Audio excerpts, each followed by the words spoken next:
Shri Gurubhyo Namaha. So we get started now. So first of all, welcome to this workshop. It's the first time we are offering a workshop on Yantras and Yantra Pujas and their benefits. So this, like many of the other workshops the temple has offered in the past, will tell you more about this particular topic of Yantra Pujas, which is something which you don't find. It is very rare that you get to hear something about Yantras and their benefits. So it's truly a one-of-a-kind workshop that you're attending today. Before we get into the content of the workshop, there are some housekeeping announcements. First of all, kindly mute your cell phones or switch them off, put them on silent, because we don't want any disturbances during the workshop. We also kindly ask you to refrain from any video recordings or audio recordings.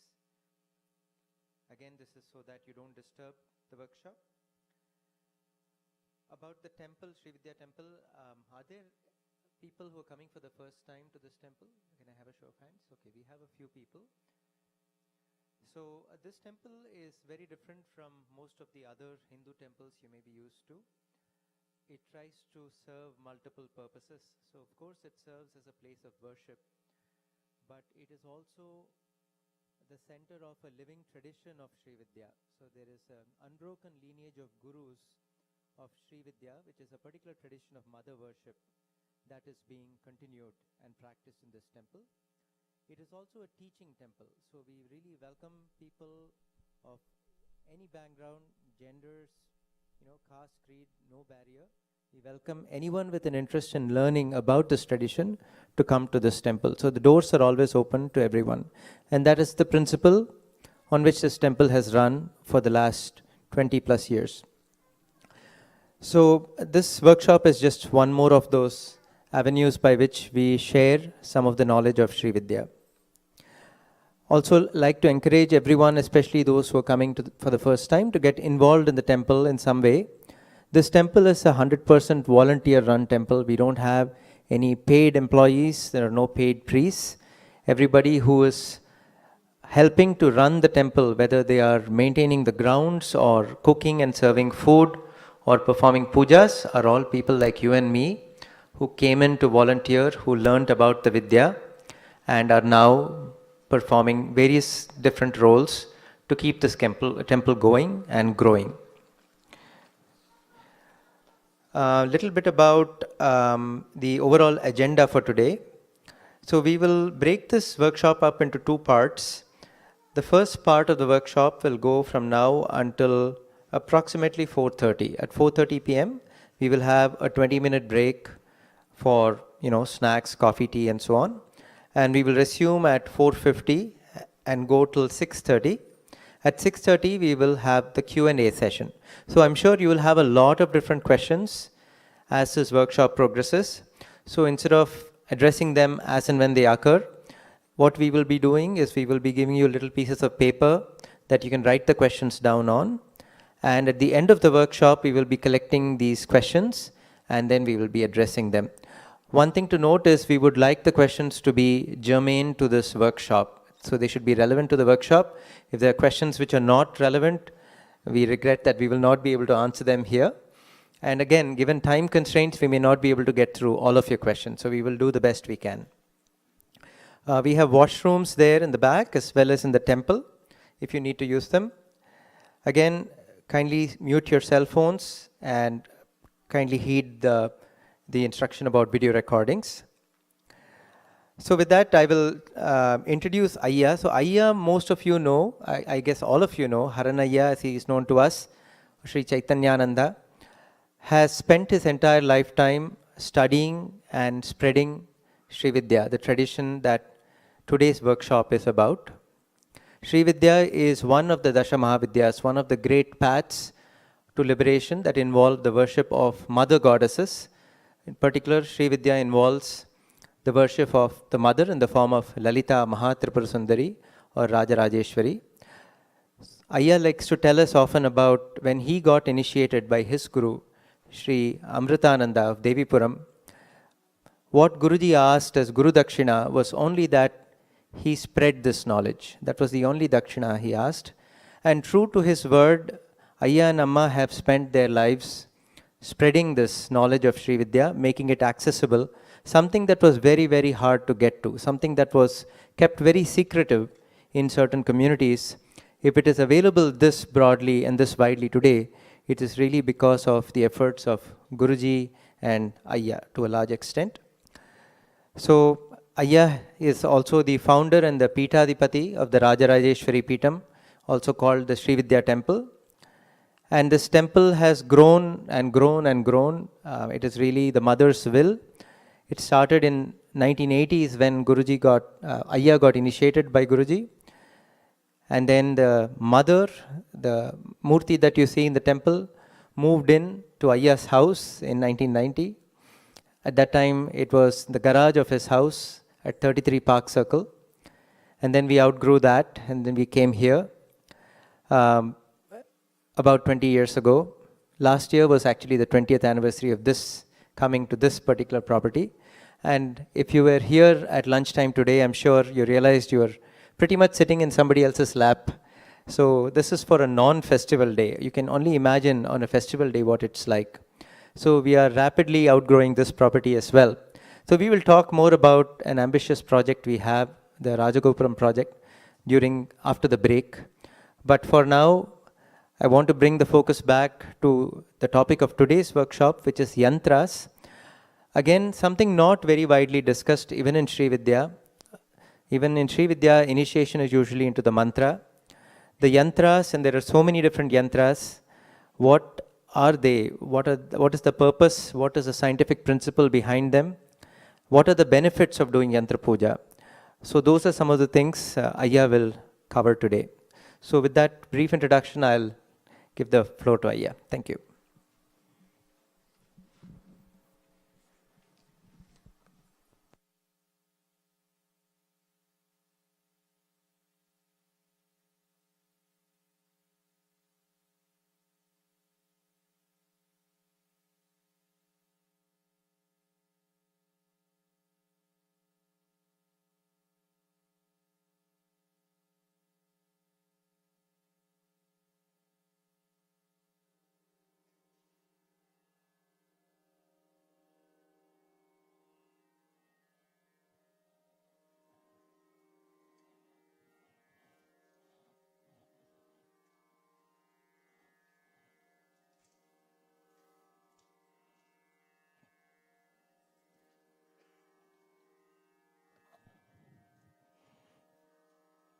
Hari Om.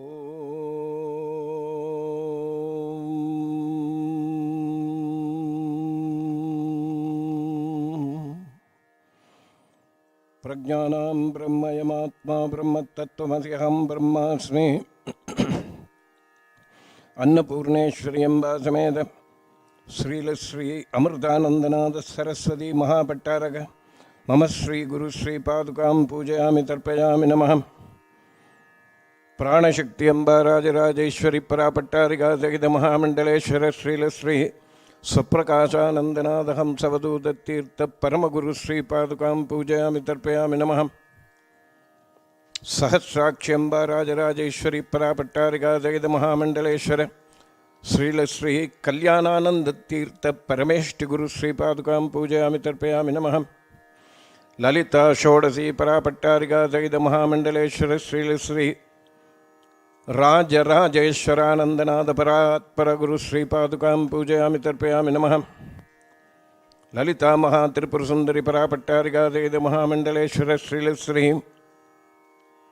गणश्यामानंदनाद Saraswati परपरात्पर गुरु श्री पादुकां पूजयामि तर्पयामि नमः आदिपराशक्ति अंबा सहित महामंडलेश्वर श्री काटंबरी बाबा जगद्गुरु श्री पादुकां पूजयामि तर्पयामि नमः श्री दक्षिणामूर्ति समारंभां शंकराचार्य मध्यमां अस्मत् आचार्य पर्यन्तां वंदे गुरुपरंपरां कांचीवासाय विद्महे शांतस्वरूपाय धीमहि तन्नो श्री चंद्रशेखरेन्द्र प्रचोदयात् श्री गुरुभ्यो नमः हरि ओम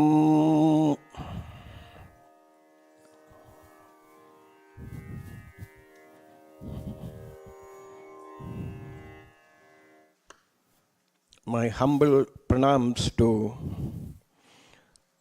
the lineage of enlightened beings who have passed this knowledge from one generation to another without holding back anything.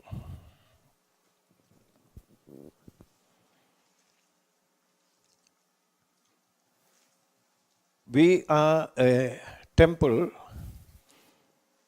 and a kulam that follows Sri Vidhyaa. And in Sri Vidhyaa alone there are many traditions.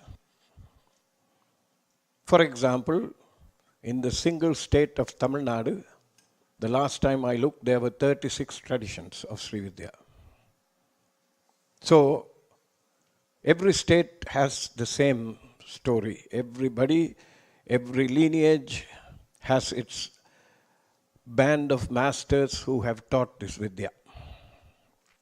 Now, if it is Sri Vidhyaa, the central yantra is Sri Yantra, Chakra Raja, Yantra Raja, Sri Chakra. So many words to describe this.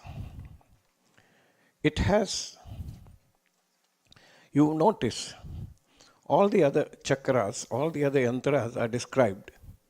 Ganapathy Yantra, Subramanya Yantra, Varahi Yantra. But for Sri Yantra, only the word Sri is there in front. We don't say Sri Tirupura Sundari Yantra. This is the mother of all yantras. And it was not drawn by a human agency. In the beginning, it occurred on its own. It came into existence by Icha, the desire to spread. And from it, all the other yantras, all the other Vidhyas have come. So, being a temple that subscribes to Sri Vidhyaa, it is important that when we venture into this wonderful world of Yantra Pujas, we have to be able to bring that Sri Chakra, Sri Vidhyaa down to every Yantra Puja that we do. So for many days, many months, kept on thinking about this and meditating on how to set about this, how to go about this. This has been a long journey. And the instructions were that to bring the Sri Yantra down to all the yantras that we worship.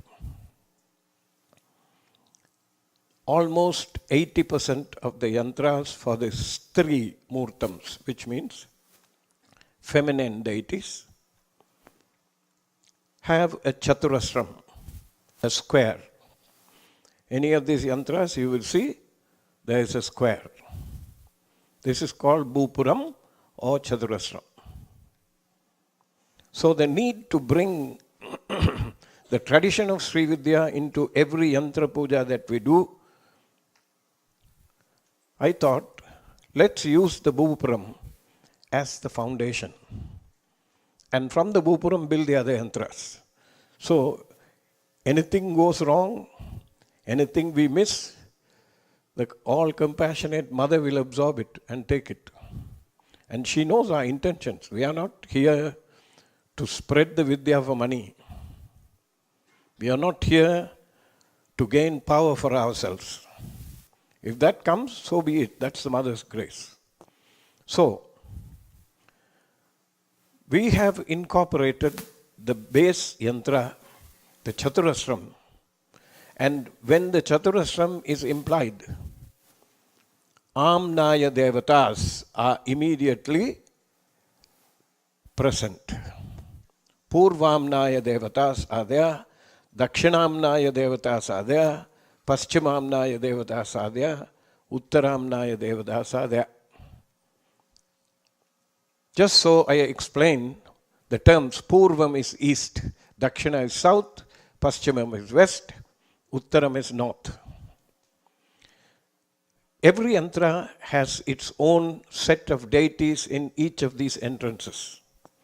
But in Sri Vidhyaa, the entrance to the north or to the east belongs to Rig Vedam. The entrance to the south belongs to Yajur Vedam. The entrance to the west belongs to Sama Vedam. And the entrance to the north belongs to Atharvana Vedam. So, when we embark on Yantra Pujas from this temple, there are many, many competent people here, both men and women and young people who are capable of doing and carrying out this puja. Pay your respects to the Paradevata first by worshipping the west, the east, the south, the west and the north entrances. So,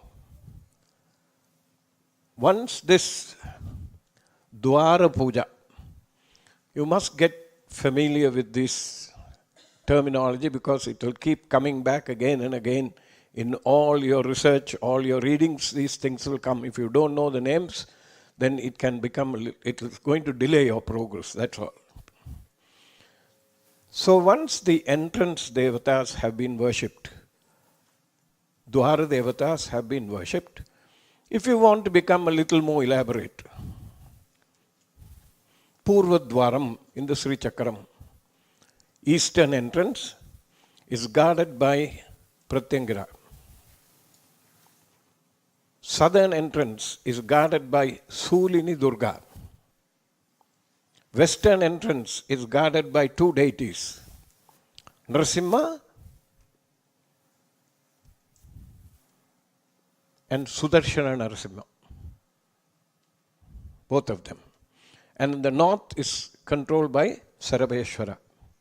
You can do the pujas for Sarabeshwara. You can see the combinations are endless. You can go on doing whatever that you want, elaborating it as long as your mind holds and the concentration does not dissipate. If the concentration is there, you can. Plus, please remember, when you are doing Yantra Pujas, if there is a congregation present, some of them will not be able to hold their concentration for more than, say, 7 minutes. Why 7 minutes? Their condition reflects. When they watch TV, after 7 minutes the program is over and then there's a commercial. That's the time you run to the fridge to get a piece of chocolate cake or a drink. Right? So the mind has gotten conditioned to this 7-minute thing. Remember, after you have done the pujas for the entrance, there are Chaturayadana Devatas. Chatur. Nairudecha Ganechanam Suryam Vayava Evacha Ishanye Vishnu Agneye Shivam Prabhujayet. Nairude, southwest is Ganapathy, northwest is Vishnu, northwest is Surya, northeast is Vishnu, southeast is Shiva. And in the center is the Devi. This Vyuham, this arrangement is called Shakti Panchayadanam. Especially the young ones get to know these terms. Shakti Panchayadanam. For Shiva Panchayadanam, Shiva will be in the center. Shanmuga Panchayadanam, Subramanya will be in the center. So this is a normal setup.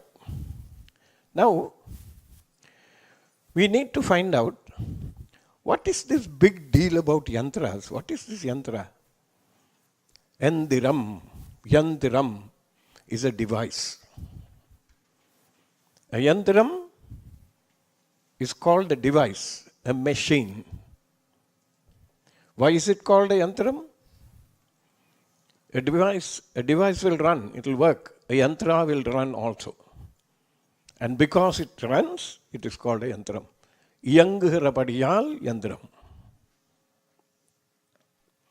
Now, there are 3 forms. Any deity will have to satisfy all of 7 characteristics to be described as a deity. anything, 7 characteristics have to be described. First one is Utpatti, where in the legends and in the textual sources is its origin described. Where? So if we take Subramanya, for instance, where is the origin described? Skanda Puranam. Second one is Sthanam, location of the deity.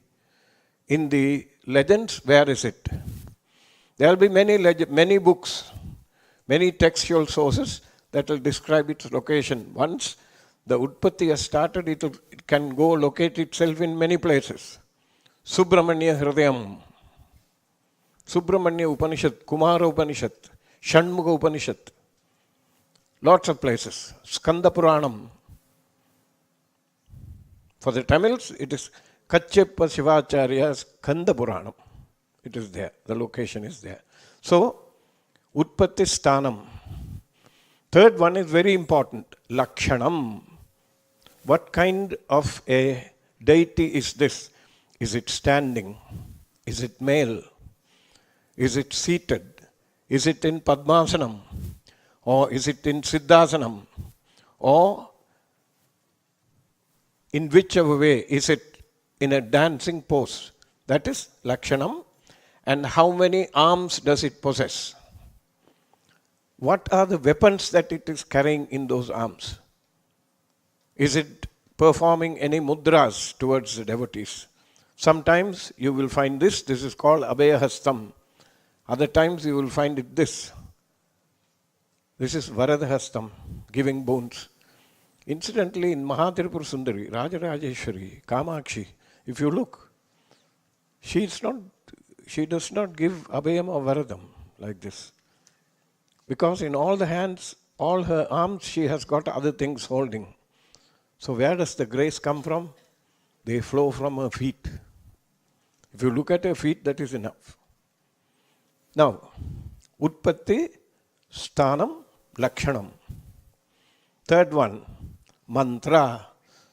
The sound form of the deity is the one that the rishis would hear for the first time after they have withdrawn their senses to a restful position in the Anahata Chakram.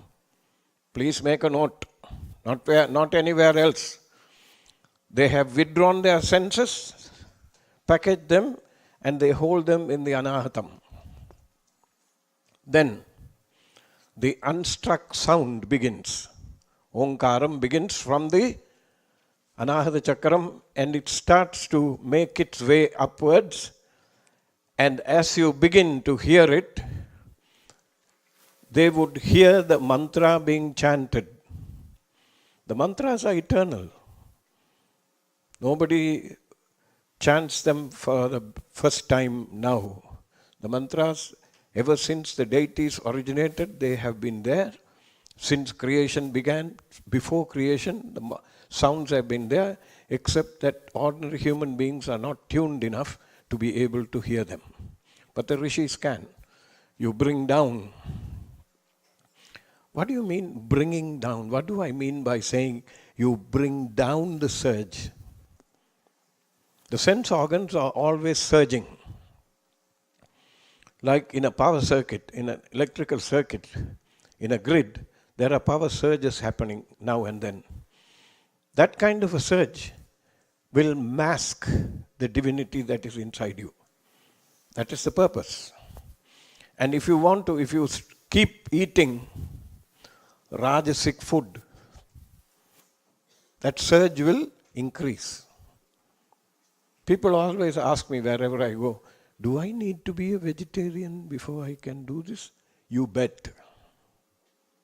Unless you are an Agastya or unless you are a Krishna or a Rama, you need to be.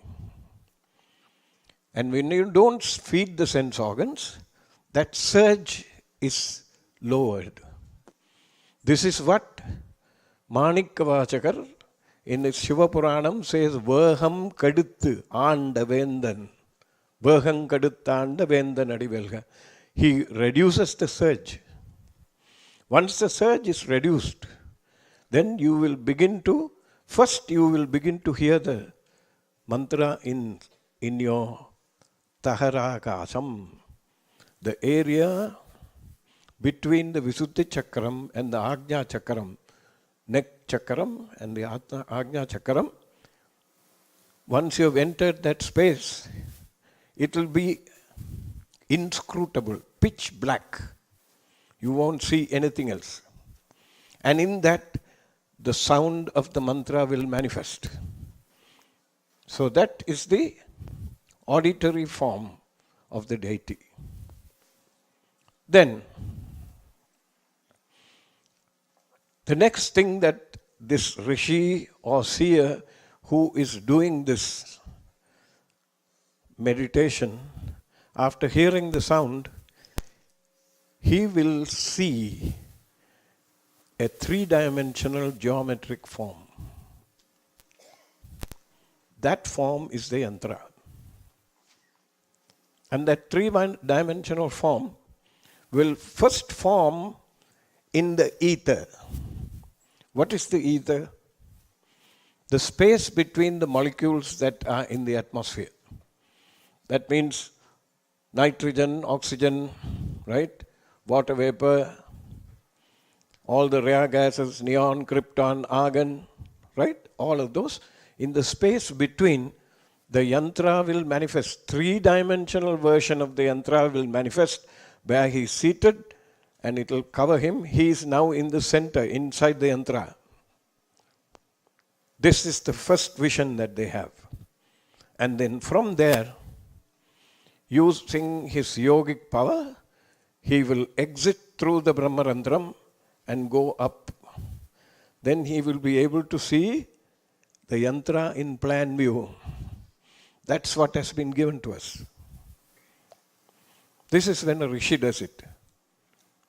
There's one yantra that does not belong to this. What do you think that is? A Sri yantra. That manifested on its own because Devi thought she has to give her children this. Right? So the first form of the mantra will manifest with the rishi seated inside the Meru form of this yantra. Then as he goes up, he will be able to see it down in plan form. And then he would teach his disciples that. So mantra, second one is yantra. Now, the rishi is given the task of making the others around him, the people to whom he is going to teach it, how to unite the mantra with the yantra. The deity, principal deity of that yantra always resides in the bindu, in the center of the yantra, bindu sthanam. And the retinue, subsidiary deities, attendant deities, all of them, guards, security personnel, all are arranged outside in various shapes. If you look at Tantra Shastra, if you start reading it, where they describe the deity, they will tell you how to generate the yantra. What should be there? Chaturasram. Imagine the Sri Yantram in your mind. Chaturasram, square. Trivalayam, 3 circles. Kanganam. Then, Shodasa Talapatmam, 16 petal lotus. Ashtadala Patmam, 8 petal lotus. Chatur Dasa Bhuvanaram, 14 triangles. Then, Bahirdasaram, Antardasaram, Ashtagonam, Trikonam, Bindu. In all the chakras, all the yantras that are there, Bindu Sthanam is for the main deity. And they had to come up with a technique of how to unite this mantra that is oscillating in the space between the Visuddhi Chakram and Ajna Chakram for a serious sadhaka who has been able to raise the Chit Shakti, otherwise known as the Kulakundalini, above the Visuddhi Chakra, and you hear the sound you have to now bring this sound and unite it with the Bindu. So they came up with techniques. That technique is called Tantra. So mantra, yantra and tantra are three parts of this particular subject that are absolutely important. You cannot practice one excluding the other two. The upasana will not be complete.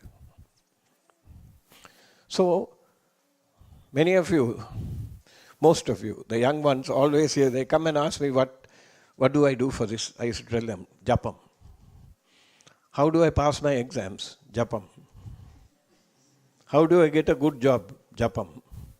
How do I get a good girl for my life's partner? Japam.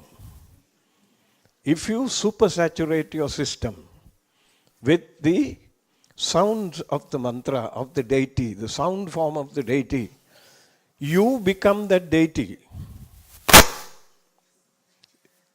Tane aduvahum. You become that. And once you become that, your mind is not in operation now. Your will is dead. That deity is the one that is leading you. Until you come to that point, you saturate yourself with japa. That's important. Don't think that we just because Ayya wants to get away from that place, he is telling you, do japa. This is experience. First of all, in 1960s, when I met one of the earliest women disciples of His Holiness Swami Shivananda Saraswati of Rishikesh, India, she gave me Subramanya Mantra. And I was so crazy that I should have a vision of Subramanya, morning, noon and night, daytime, nighttime, playing every time this mantra was going in. I think I must have chanted more than several million times this mantra. And the deity has no choice but to manifest in front of you. So I'm telling you, if you want to achieve something, you have to work for it. Nobody is going to come down and say, okay, child, here, have this. You have to work for it. And if you chant, the easiest way. First of all, you have to become the deity. Then you start to practice the tantra that is there, prescribed for this particular deity. Look up. I'm telling you what my guru told me.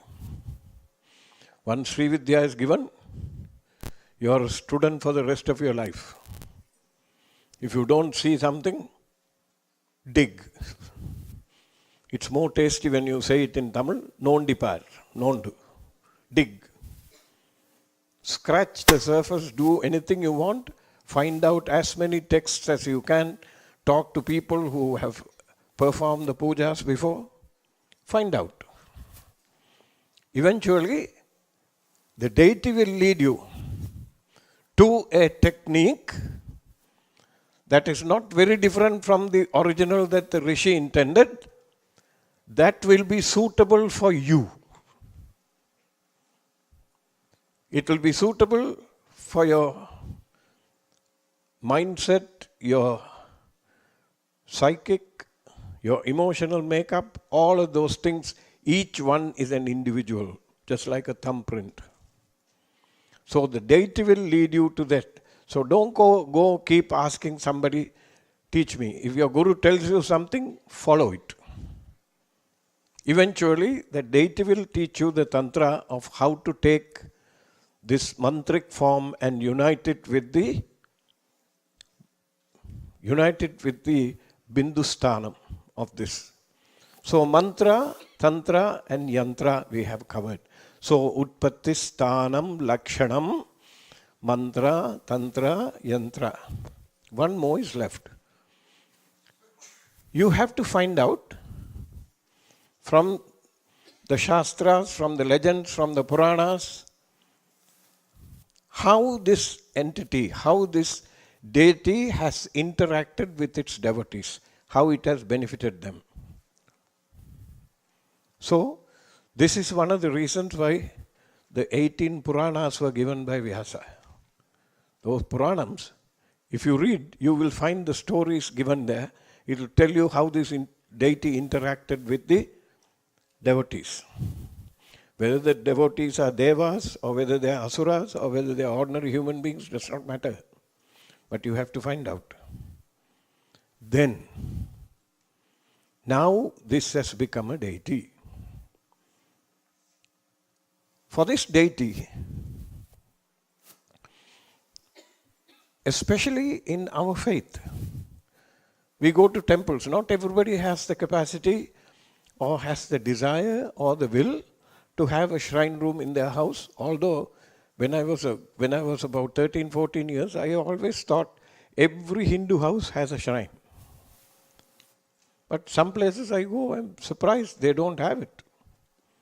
And when this shrine room is there, when this a place for you to go and sit and concentrate and meditate and do pujas, if it is there, invariably you will want to have something solid.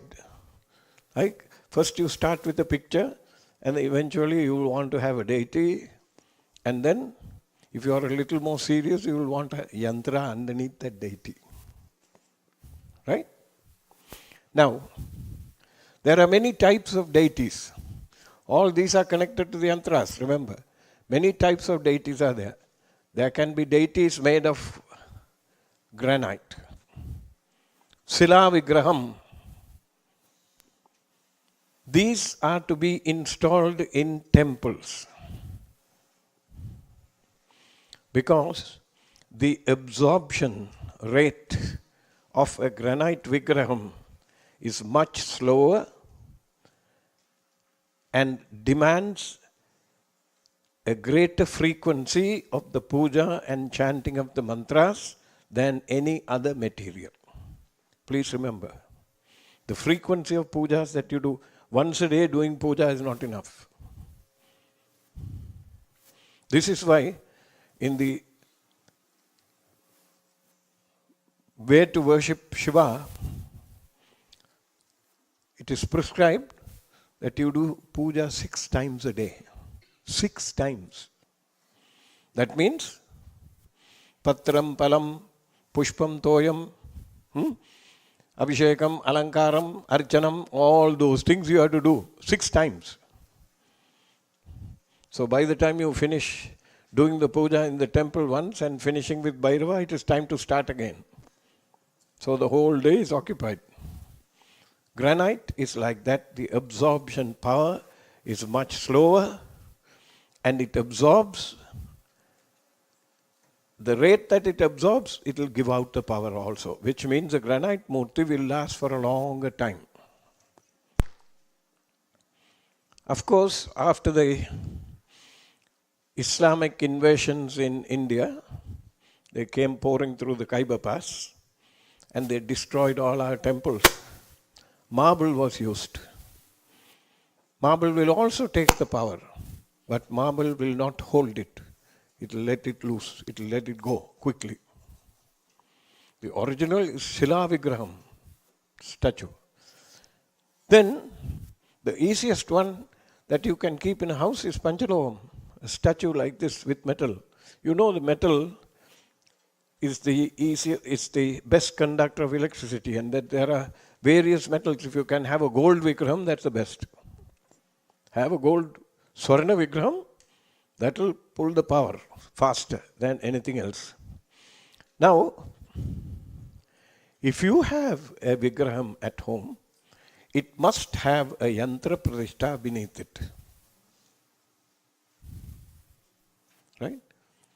Otherwise, you do the puja and leave before you have gone out of the shrine room, power is gone. The yantra will pull it and keep it. So the yantra pratishta underneath, even if you have a small Tripura Sundari Vigraham at home, keep a yantra underneath it. Suppose you are a Ganapathy Upasakan. What yantra will you keep underneath? Nobody is going to, you're not going to be able to go and get a Ganapathy yantram just like that. Say, Rochester, where will you get it? Put a Sri Chakram underneath. All the deities, any deity under the 6.4 billion deities that are in the yantram, in the Sri Yantram, they cover the whole gamut. Rama, Sita, Hanuman, Veerabhadra, Bhadrakali, Chinnamasta, Bagalamukhi, Dhumavati, everything underneath it is a Sri Yantram. And a ritual that is called Prana Pratishtapanam is done. Prana, life force. Pratishta, you have to install the life in the yantram, in the murti. Can we get your graphic up? Underneath the murti, what should you have? When you do Prana Pratishta, what will you say? Raktam bodhista bodhollasa taruna sarojadi ruda karabjaihi pasham kodandam ikshudbhava maligunam apyangusham panchapanan. If you look at the description, pasham, noose, godandam, sugarcane bow, apyangusham, panchapanan, 5 flowery arrows. You are describing Mahatripura Sundari. Any deity, she is called Prana Shakti. She is the one who will give you the energy. Now, I have shown you just an example, and the statue I have chosen is Subramanya because he has 6 faces and 12 arms. And when they make the murtis, it is not by accident that they have sharp terminals. The weapons end up sharp. There are sharp points. When you stand around this Subramanya Yantra, let us say it's Skanda Sashti, and you are performing Shanmugarchana. You will stand there, and the Ritviks and the priests who are around it will be chanting Om Skandaya Namaha, Subramanyaya Namaha. It will hit these green lines that you see. The green lines that you see are the mantrottarana coming from various sides. It is hitting the murti and it is going down. It hits the murti, see, at the top, and it starts to go down. Once it starts to enter, first yantra, just beneath the murti, is the murti's yantra. See, it hits the bindu and starts to spread horizontally. Once that is done, there is another yantra underneath it. Traditionally, these things have to be there, otherwise the energy won't hold. Gayatri yantra is underneath. Why Gayatri yantra? Why not a Sri yantra straight away? Why Gayatri yantra? The 4 pillars for our faith for this Sanatana Dharma are the 4 Vedas. And Gayatri is Veda Mata. Without the 4 Vedas, the Upasana will not give you fruit. So Gayatri is immediately underneath. Now you will see, underneath the Gayatri, there is Sri Yantra Stapanam. Any murti, any kind. Sri Yantra has to be there. And beneath the Sri Yantra Stapanam, there is another Shankha Stapanam. Shankha does not only mean the conch. There is a Shankha Yantram that is in 3-dimensional form, that is to be installed. And that material with which that you make that little unit is unique. You have to use one of the Panchatarus or something belonging to the ficus family. What is Panchataru? 5 types of wood. Al, banyan tree. Ma, mango tree. Pala, jackfruit tree. Vale, neem tree. Al, vale, ma, pala. Al, vale, ma, pala. One more is there. Arasu, people tree. Or ficus. Ficus, there are many varieties of ficus. The particular variety that you have to use to hold the energy, absorb the mantric form, mantric vibrations and keep it there is called ficus glomerata.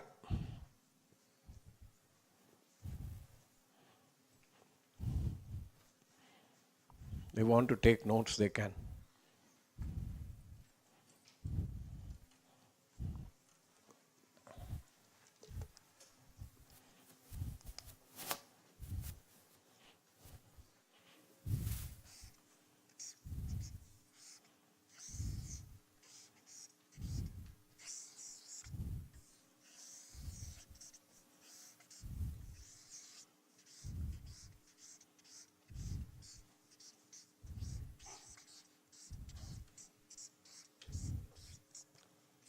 This particular variety.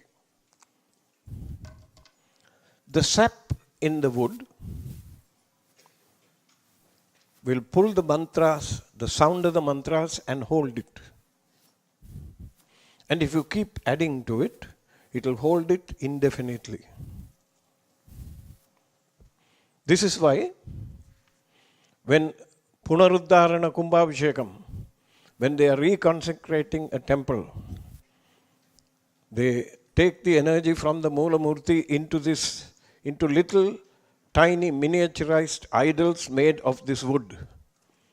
And the daily pujas, until the temple has been renovated and the consecration is done, is performed to this.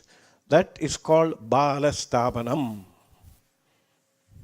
All this has got to do with the yantra. See, we have come down to Shankastavanam now.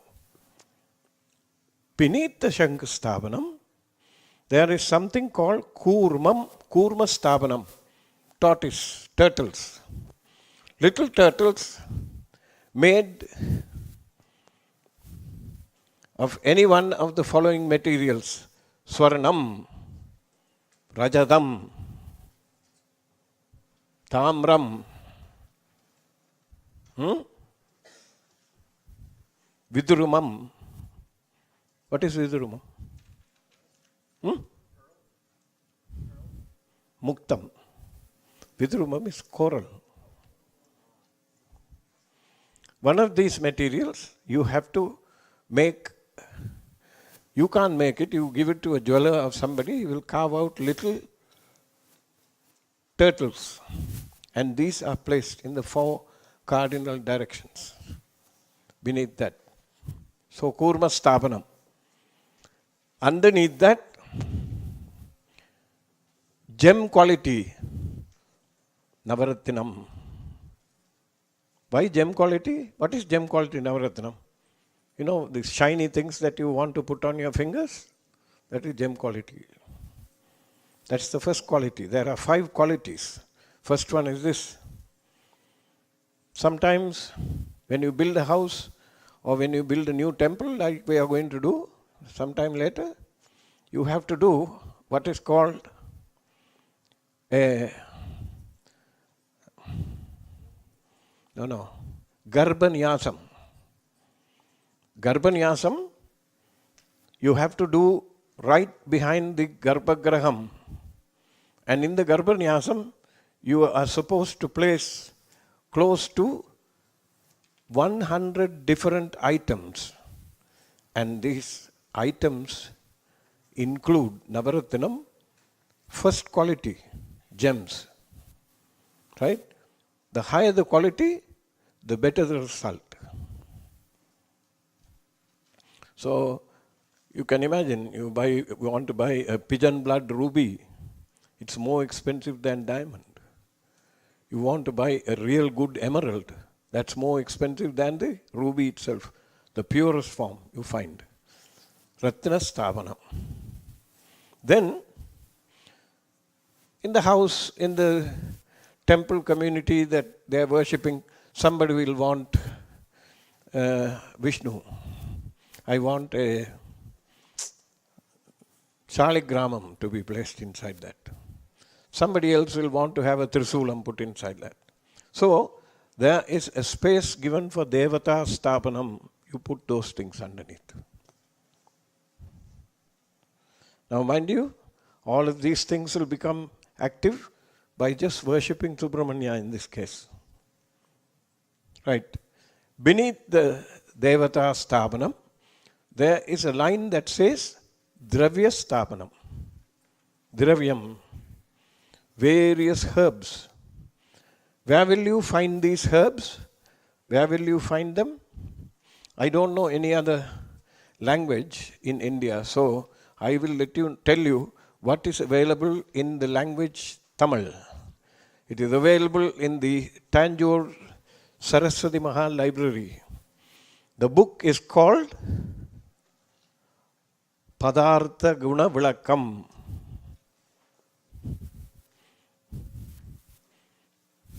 If you can't read Tamil, God help you.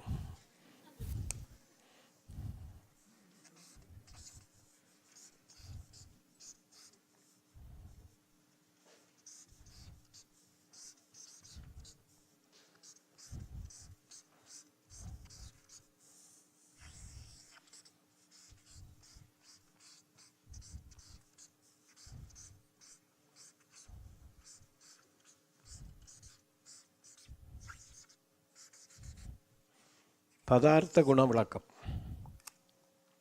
There are 3 volumes. It will tell you exactly what you need to put underneath a Subramanya temple, a Vishnu temple, a Devi temple, a Kali temple, anything. You have to find it. It's like an encyclopedia. It will tell you exactly what to find, what quantities to find. So, Dravya Stapanam. Underneath the Dravya Stapanam, see how many layers are there. Underneath, there is a line that says Rasa Stapanam. Rasam is mercury. If you place the mercury underneath all of this, it will encourage the mantric sounds to penetrate all this and come down, and it will hold the energy. In the Rajarajeshwari Peetham, in the temple here, all of these things are underneath there. All of these are there. We have placed them. If you miss one, what happens? Proportionately, the result will be diluted. That's all. No big deal.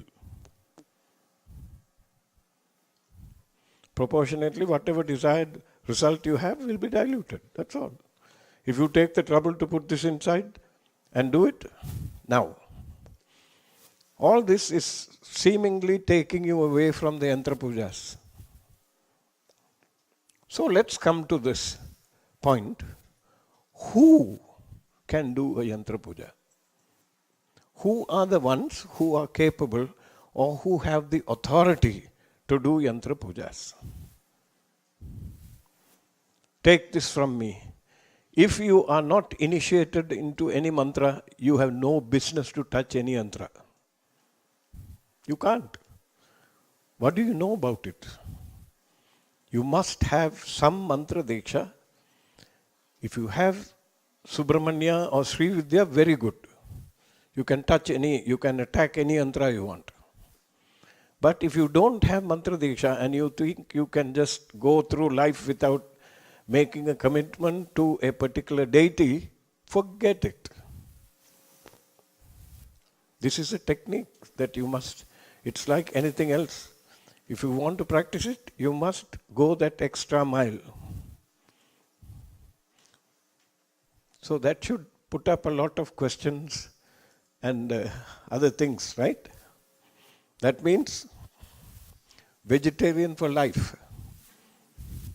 No Tuesday, Wednesday, None of those things. Give it up. Unless you are born as a rishi of Agastya's caliber, or unless you are a Rama or a Krishna, forget it. So, there is a point when you come up against something that says, are you eligible to do the Yantra Puja?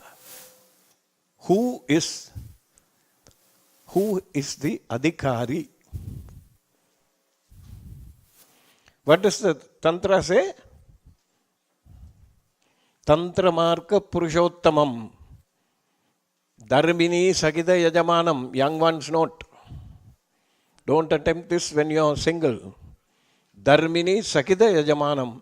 Unless you are in the company of your spouse, you are not supposed to do this. Stapanam. Dharmini Sakita Yajamanam. In the company of your wife, you should. Japam, Dhyanam, Aradhanam. Japat Dhyana Aradhanam. You must be able to do Japam. Therefore, you must have a mantra. You must be initiated into something. Dhyanam, meditation. Aradhanam, Nitya Puja. At least Panchovachara Puja you must know. Otherwise, this is useless.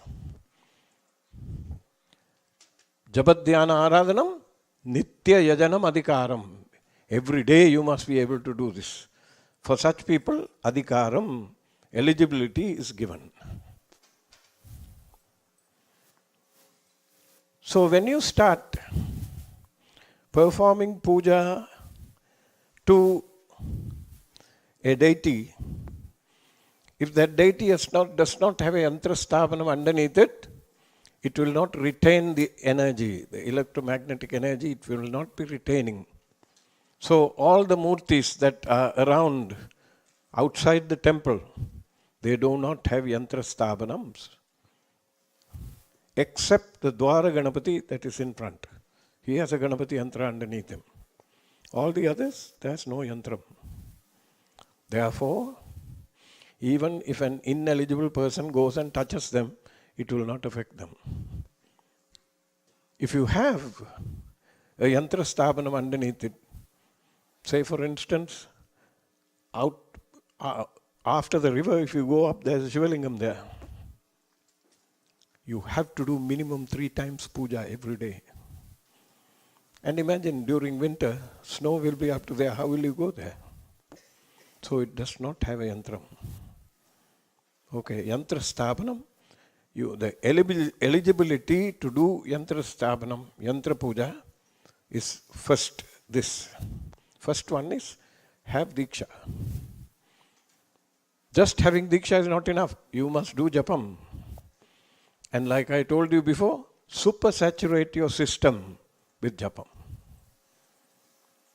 Only if you supersaturate the system with japam, the 3-dimensional form of the yantra will first cover you and bless you. Infuse all the cells in all the systems in your system, all the cells and all the tissues in your system with the power of the mantra of the deity. Now you are capable of doing something. Until that, don't attempt it. It's of no use. So japam you have to do. A form of worship practice where the auditory seed sounds of the deity are mapped and worshipped within the yantra. This is the essence of yantra puja. Each of the deities that are present in various locations in the yantram. Let's take one. Let's take a simple one. Look at this. This is Ashwaruda. Chadurasram is there. You will see deities. You see the numbers if you see, you know that there are deities there. And each of the locations with a number, there is a deity with a particular name and a form. Utpattistanam Lakshanam. Remember? All of those things are satisfied in all those places. And there is a seed syllable that is placed there. That is the origin of that particular deity. And you have to give what is called tarpanam to those deities at that point when you are doing yantra puja. You can, so if you are a Sri Vidhyaa Upasaka, by now you should be familiar with the terminology. Vardhani Patram, Samanyargya Patram, Viseshargya Patram. All these three must be there. Vardhani Patram is your Panchapatram, Vardhani Kalasam. Samanyargya Patram is where you would invoke the deities in a shankam, the shankha that you see. Then, Visesha Argya Patram, a special argyam, a special divine liquid infused with mantras, infused with very particularly carefully chosen herbs to increase and maximize the power of the yantra is to be used. So first, the center kalasam, the circular one, this one, the first one, you will invoke, and whatever the yantra puja that you are doing, that is the only vessel that is permitted to move during the puja. From that you generate samanyargyam, the conch, the shell. From the Vardhani Kalasam, samanyargyam is generated. From the samanyargyam, after it is completed, Viseshargyam is generated. So in this sequence, with the grace of our Guruji, Amritanandanada, normally this process, which is called Sri Kramam in Sri Vidhya, creating the Amritam, is a complicated process. It will take you about at least an hour and a half to do it properly.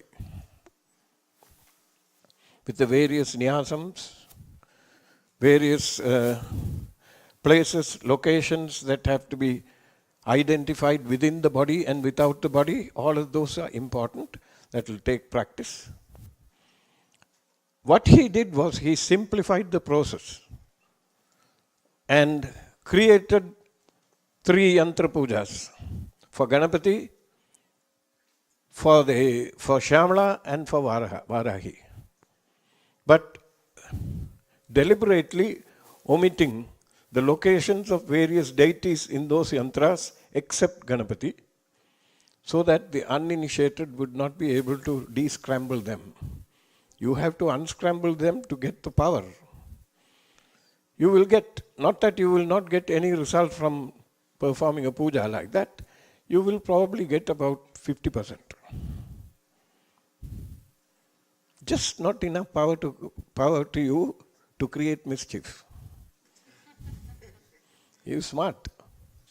So the simplified form that he has created, I have decided we will follow that.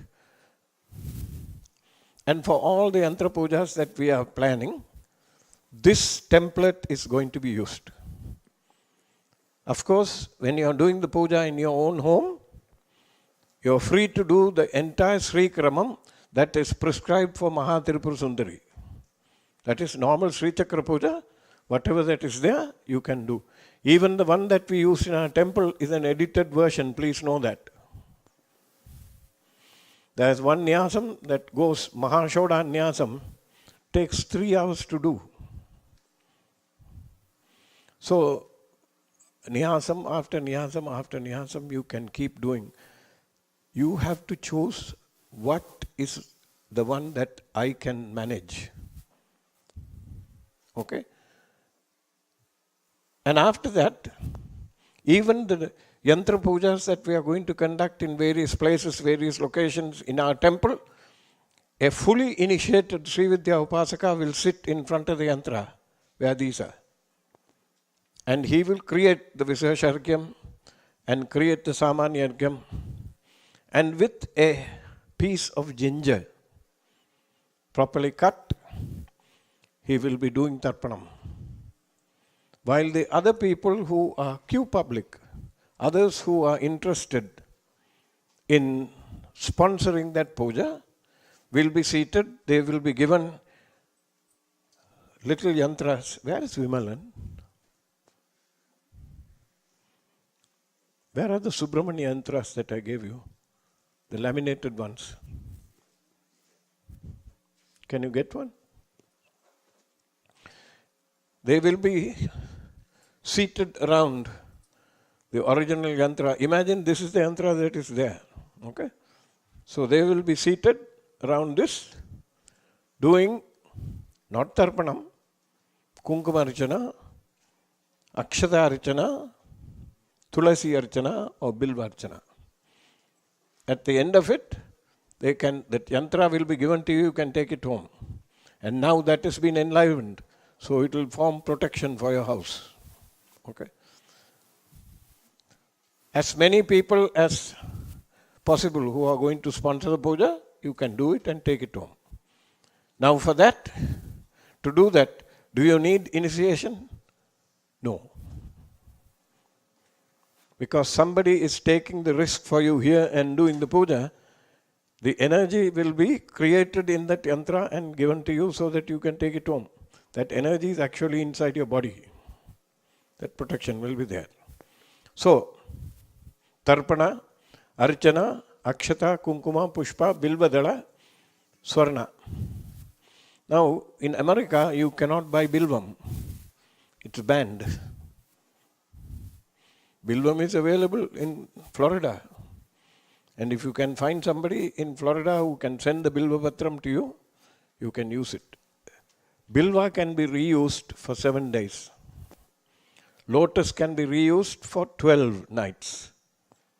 Tulasi can be reused for 10 or 11 days. But every time you use it, you have to wash it and then reuse it. Kunkumam, Devi's kunkumam, can be reused indefinitely.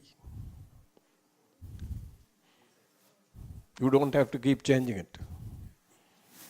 And the more you use that kunkumam, the more powerful it will get. All the mantras will be in there. I'll tell you an anecdote. 1994, I was in Devipuram for the first Kumbhabhishekam of the Sahasrakshi Rajarajeshwari Temple. Guruji, of course, in his magnanimity, long before we went there, he had told everybody about his children who are coming from Rochester, and all these people were waiting for us. There was this lady, maybe I shouldn't mention her name. Oh, what the hell. Haimavati Shankaraya. She had come from Mumbai, very devoted person. Wherever we went and did puja and came, wherever we went to do puja or sing bhajans or do something, she will be behind with a whole group of other ladies from Mumbai. And the moment I would do puja and turn around, she would come and touch my feet. And when they do that, you are in a terribly embarrassing position. If they are your disciples, then that is a different matter, because part of your life is already inside them. To this lady, I would take the kunkumam and put it on her forehead and say, Dirgha Sumangali Bhava, twang, she will fall. Like clockwork, she will lose consciousness and fall. First 2 times, 3 times it happened, I told Guruji, Ayya, what is this, Ayya? I put the kunkumam and she is falling. Guruji said, if you see her, run. Then he said, ask her to come here. And what was happening was, some of the granthis were blocked, and it would come and hit, and she would not be able to bear the pain, she would fall. So Guruji touched her. After 2 sessions, she was fine. So that kunkumam that you used for the Devi can be reused 1,000,000 times. Every time you reuse it, power is more. Okay? So here is the lesson. Don't throw the kunkumam that you take from the temple. Don't. You have no idea what it is. And part of the kunkumam, I don't know whether we have run out of it now. Maybe you have to ask the administration, Before the Devi was brought here, we did Koti Archana using Lalita Sahasranamam. Koti Archana. And that Kunkumam covered the Ardhanarishwara Murti that you see in the temple up to her waist. And that Kunkumam was collected and kept and given to devotees as prasadam. If that is there, it will cure any disease, any illness, any mental problems you have. Place it, it's gone. Okay? So, Archana, Akshatas, using Akshatas, Kunkuma, Pushpa, Bilvadala and Swarna. What will you use? What will you do with the Akshatas that are used for puja? I'll take any bet, you must be collecting it and throwing it in the garbage. Keep a small tray. Here is some advice. Keep a tiny little tray in front of the deity, and as the Archana is going on, take care to put it inside that tray. After 3 days, 4 days, maybe a week, cook that rice and eat it. It will go into you. If you throw it out, if a bird takes it, the bird will get the benefit, not you. Right? So, the above can be reused, Kunkuma can be reused indefinitely. Atma Anushandanam. Okay. What is the purpose of a Yantra Puja? What is the purpose of Sri Vidhyaa? Aikyanusandanam. That's the ultimate aim. It sounds like a big complicated Sanskrit name, it is not. Merge with the Devi completely without any residual stuff remaining. Merge with Mahatripura Sundari completely. Then what happens? Now you have become the Devi. You can command the rest of the universe to respond to you. If you tell the universe, bring me $15 million so I can build the temple, it will come. You have to completely merge with her without any residual personality of yourself behind in there. Right? Aikyana Sandhanam is that. Yantra is what energizes the Murti. Yantra Puja is a direct and focused form of worshipping the deity and receiving the benefits. So if you do not have a yantra underneath the deity, even if it's at home, like I told you, the energy will be dispersed very quickly. You won't be able to retain it. So always get a yantra, energize it. Now, how do you energize the yantra? Very simple, japam.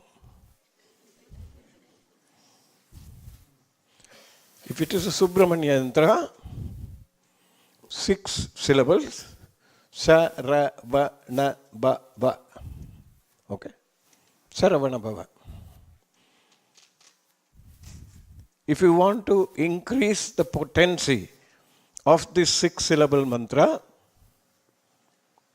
then the Rishi who saw the mantra, who heard the mantra for the first time, has identified Bija Aksharas.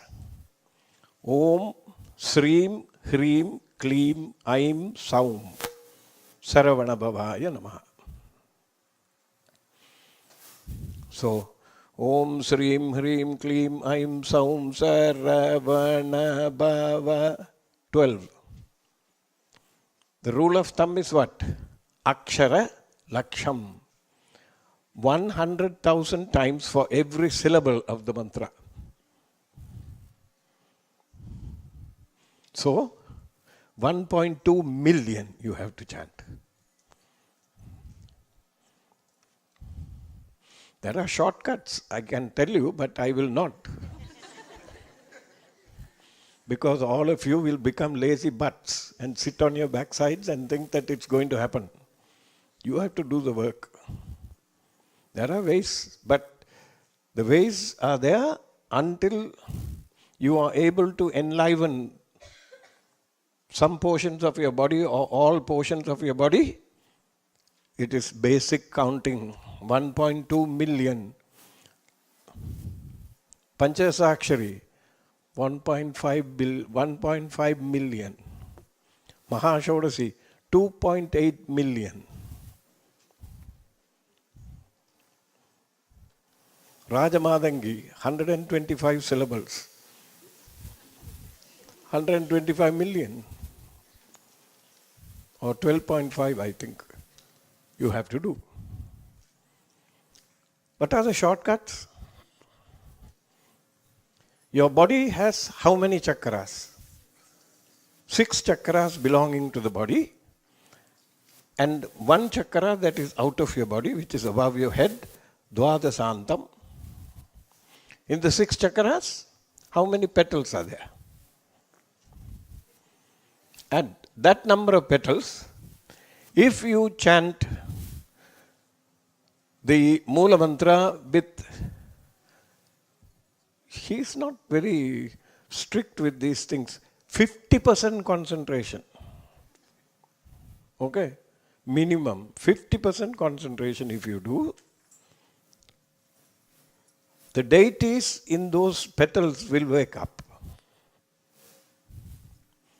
And those deities have been seen, if you remember what I told you earlier, those deities have been seen by some rishi somewhere. And that rishi and rishi patni will be there. So when you chant, Om Srim Hrim Klim Aim Saum Saravana Bhavaya Namaha, so many times all the rishis in the petals are chanting for you. I tell you a story. This actually happened with Guruji. Sundara and I were in Devipuram for the first Kumbhabhishekam in 1994. No, sorry, for 1990, the Pradishtapanam of the Murti. He asked for a Sri Chakram, and the Sri Chakram, the fellow who was going to make the Chakram, did not deliver it until the day before the consecration. Now, once the Sri Chakram comes, he decided he would do Panchasakshari, which means he has to do 1.5 million Panchasakshari Japam before he can put it under the deity, install it under the deity. So he said, I didn't know what to do. So in Devipuram, if you have gone there, you will know the highest point is the Shivalayam. He went and climbed the Shiva temple, and the dome for the Shiva temple he has built in the form of a Meru. He sat there. And he told, in his mind, he told the Devi Amma, through some play of yours, you have sent the Yantra only today to me. How am I going to complete this? I will do my best. I will chant as much as I can until I fall asleep or get tired. After that, it is yours, your job. And he kept chanting. He said he chanted for about an hour or so, and his eyes gently opened. Now, this is the highest point of Devipuram. Around him, he saw a huge Sri Chakram, probably a few miles square. And in each petal, each triangle, there was a rishi and his patni sitting and chanting. He said within 1 hour, 1.5 hours, Akshara Laksham was completed. Before you place a yantra underneath your domestic, your home deity or a temple, Akshara Laksham has to be completed. That is absolutely required.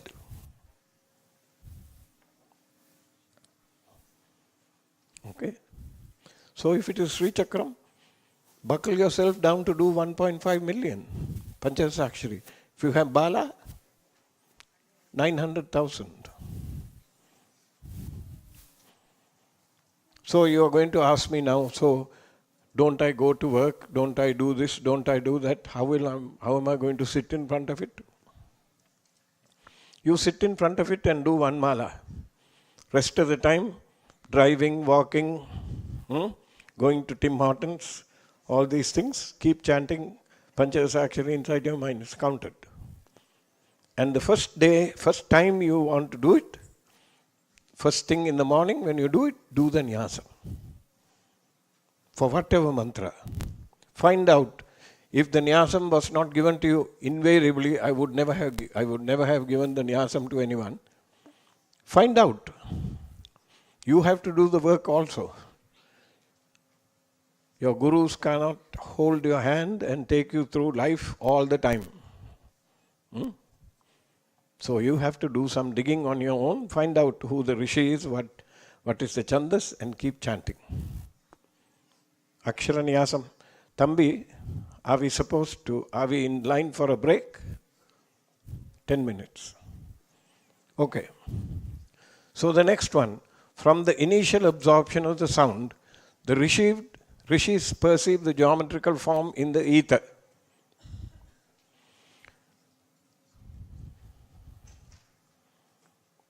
Especially in a temple, let us say there is a Tripura Sundari deity, or Madangi, or Varahi. And what is the normal pattern when you go to a temple? You go to the office, you get a chit, you get a receipt for Arichana, and you take it and you give it to the priest, and they will come and ask you, what's your Gotram? What's your Nama? Your Nakshatram? And he will make sure that he will chant all. If you have 12 children, every child's name will be chanted, this, that, and the other. Then he'll ask, Appa Amma irukkrangala? Are they home? When he's doing that, you know he's wasting your time. Remember that. And you say, I want Lalita Sahasranama Harichana. Happened to me, I'm telling you that. The Meenakshi Temple of all places in Madurai. Amma and I had gone there late. And in their big board is there saying, if you want Lalita Sahasranam with Sakkara Pongal, that means sweet rice to be offered to the Devi, you have to be there before 10:30, otherwise they won't make it. I went there at 10:35 or 10:40. I went to the priest and said, can I have Archana with Sakkara Pongal? He said, no, you can't. So I gave him 100 rupees. Immediately it came. Right? He took me inside the sanctum and chanted straight away,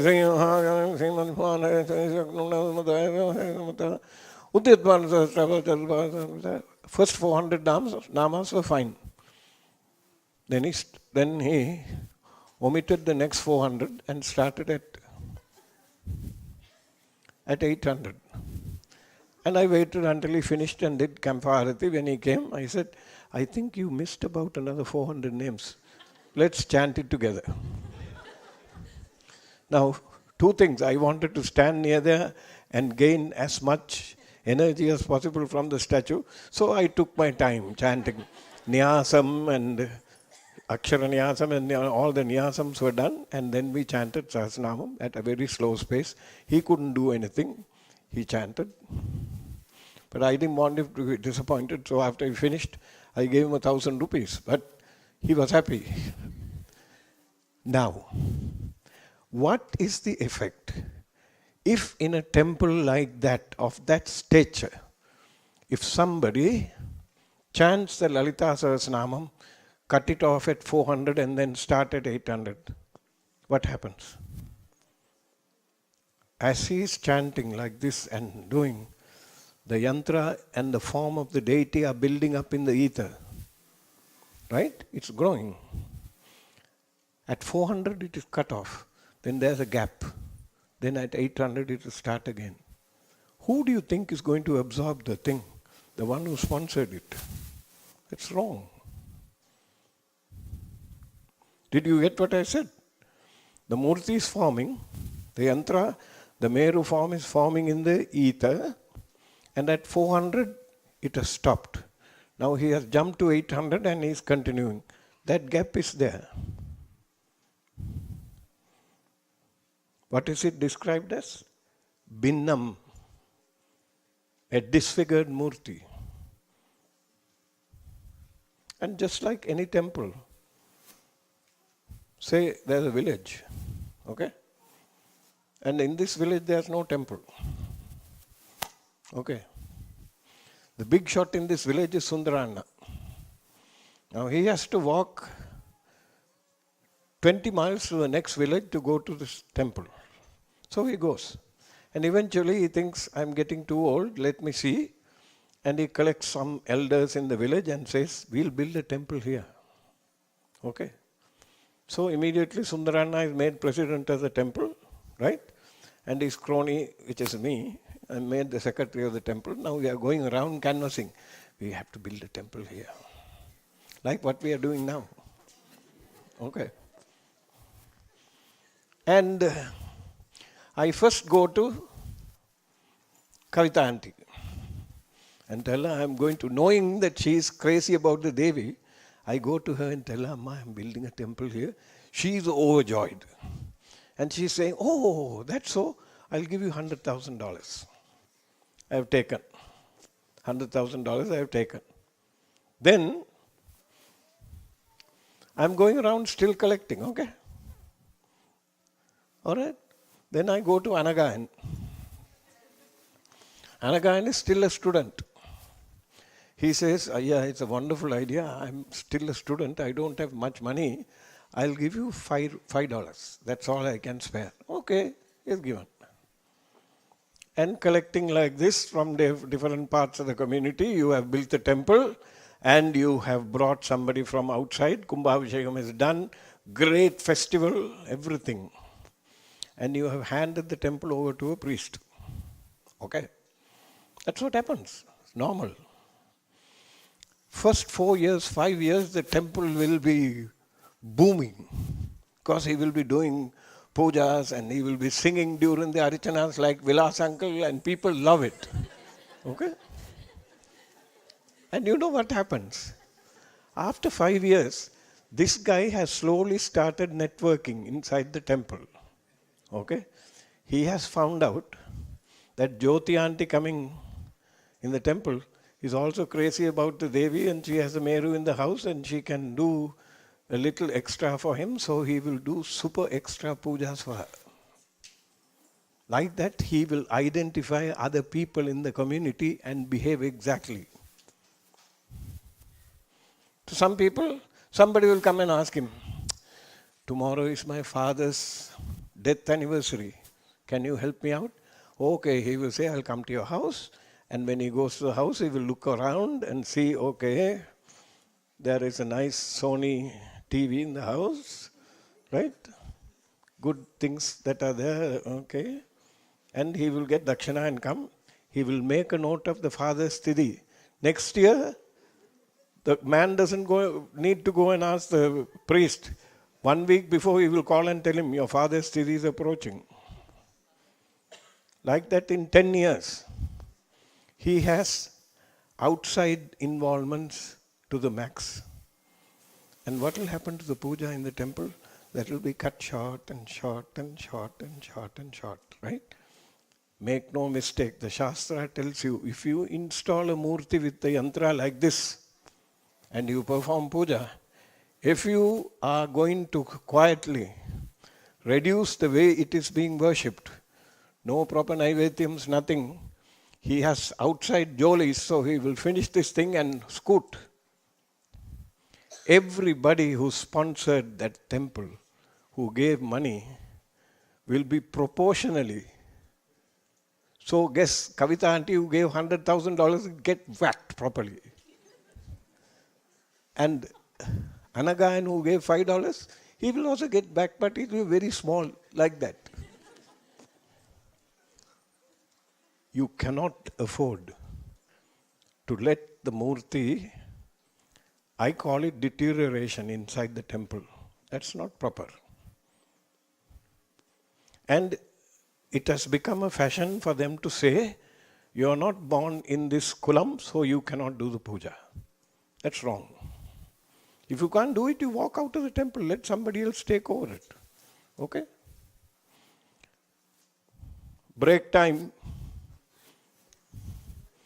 Stretch your legs, have a cup of tea, then come back, we'll discuss some more.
If we can all get seated, we can start. Give you another minute or so.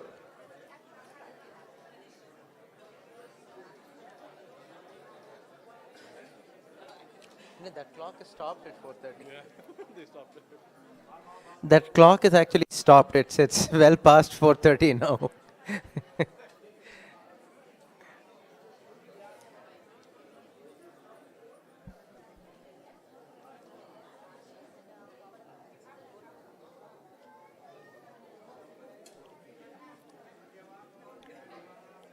Okay, so we'll start now.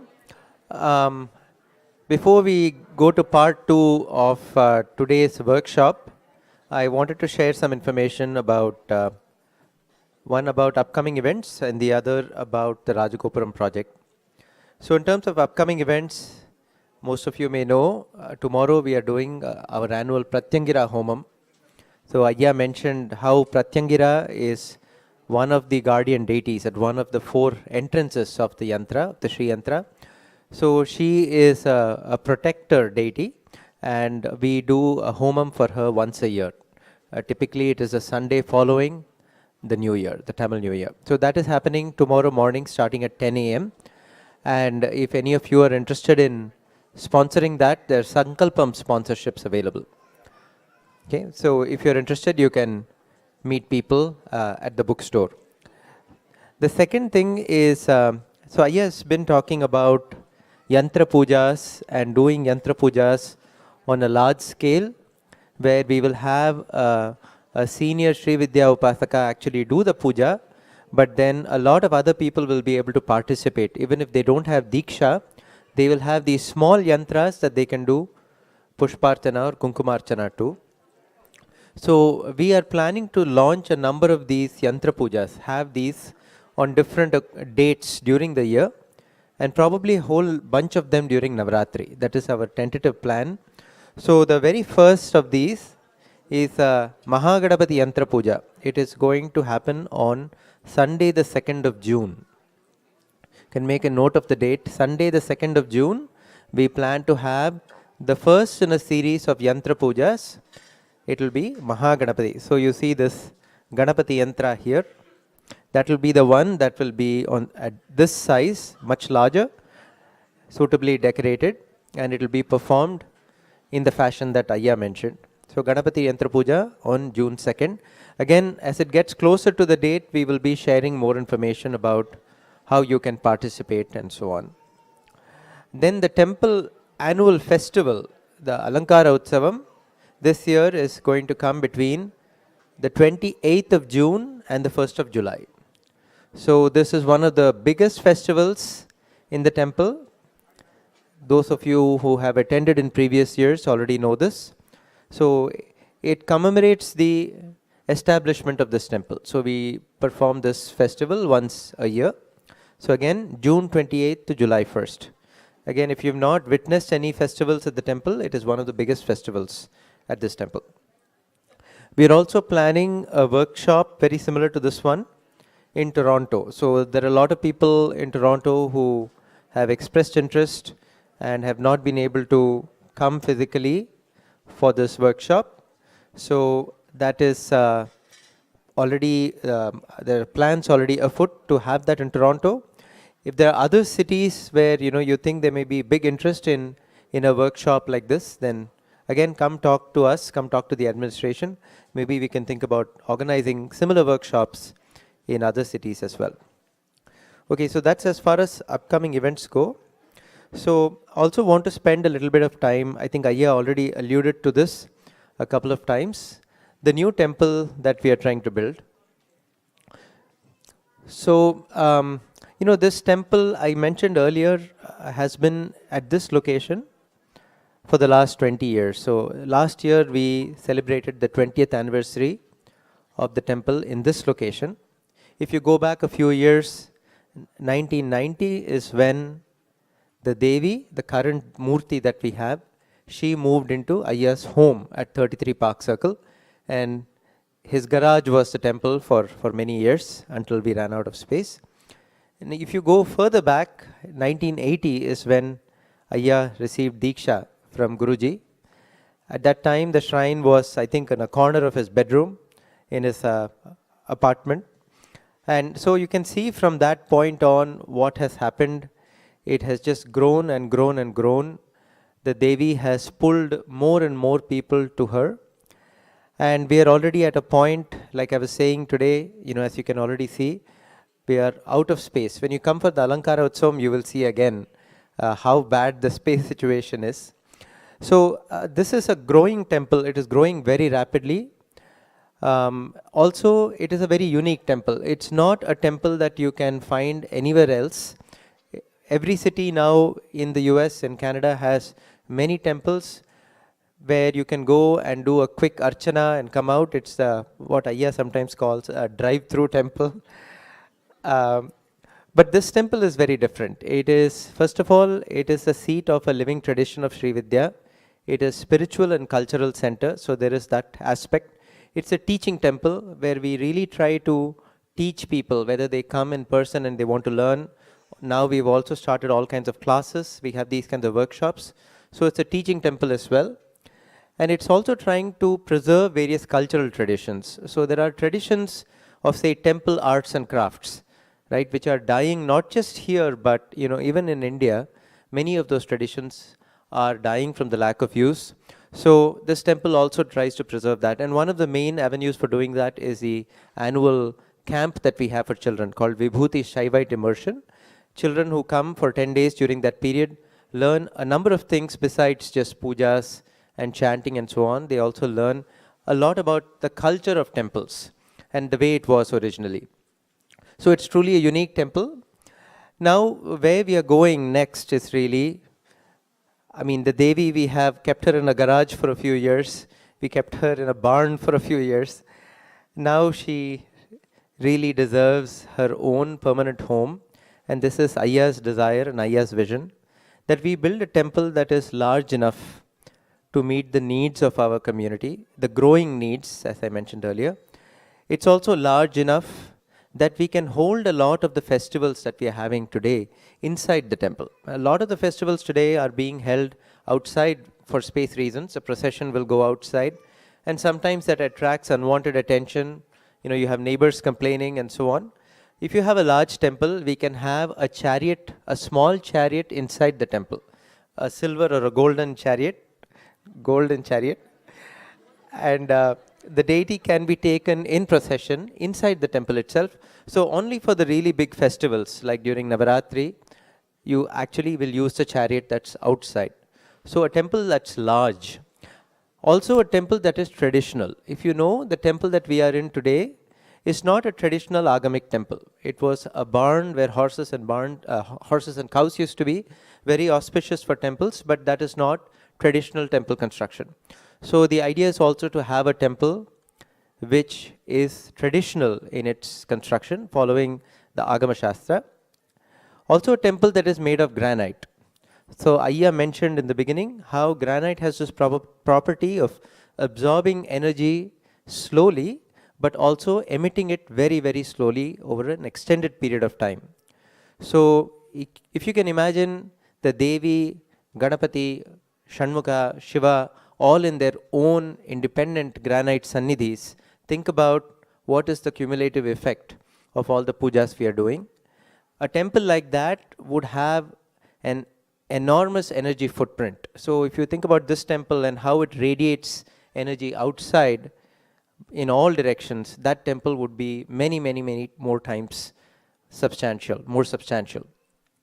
So these are the things, also to have a temple that will last thousands of years, which will serve hundreds of generations to come. So something permanent for the mother.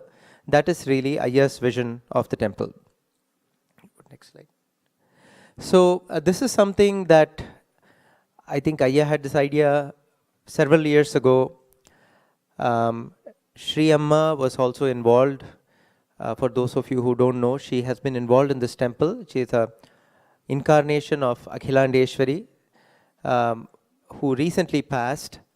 But she was involved in this temple from the very beginning, and she has told us that this temple will come about. And with her blessings, we have been making slow progress, slow but steady progress, as I'd like to think. A couple of years ago, we went to the town of Rush and we got the approvals, the preliminary approvals to build this temple at this location. Now we also have signed up a team of architects.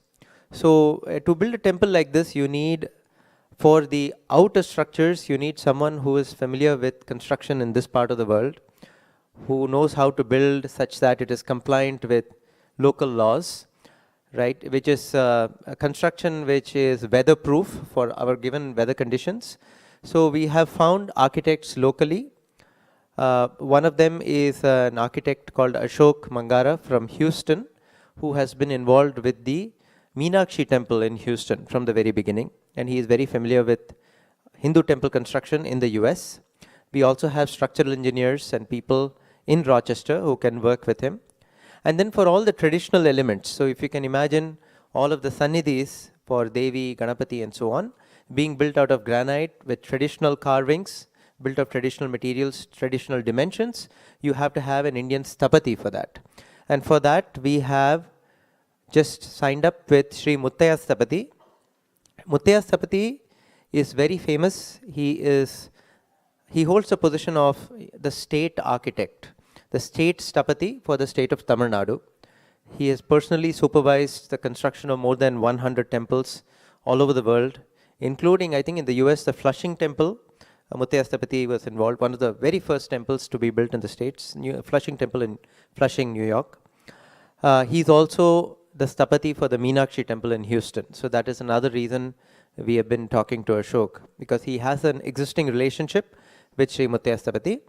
Another strange, I guess nothing is a coincidence, but something to note is Muttaya Sthapati is also the one who many years ago sculpted the main murti of Devi. The one that is in our temple was sculpted by the same Sthapati.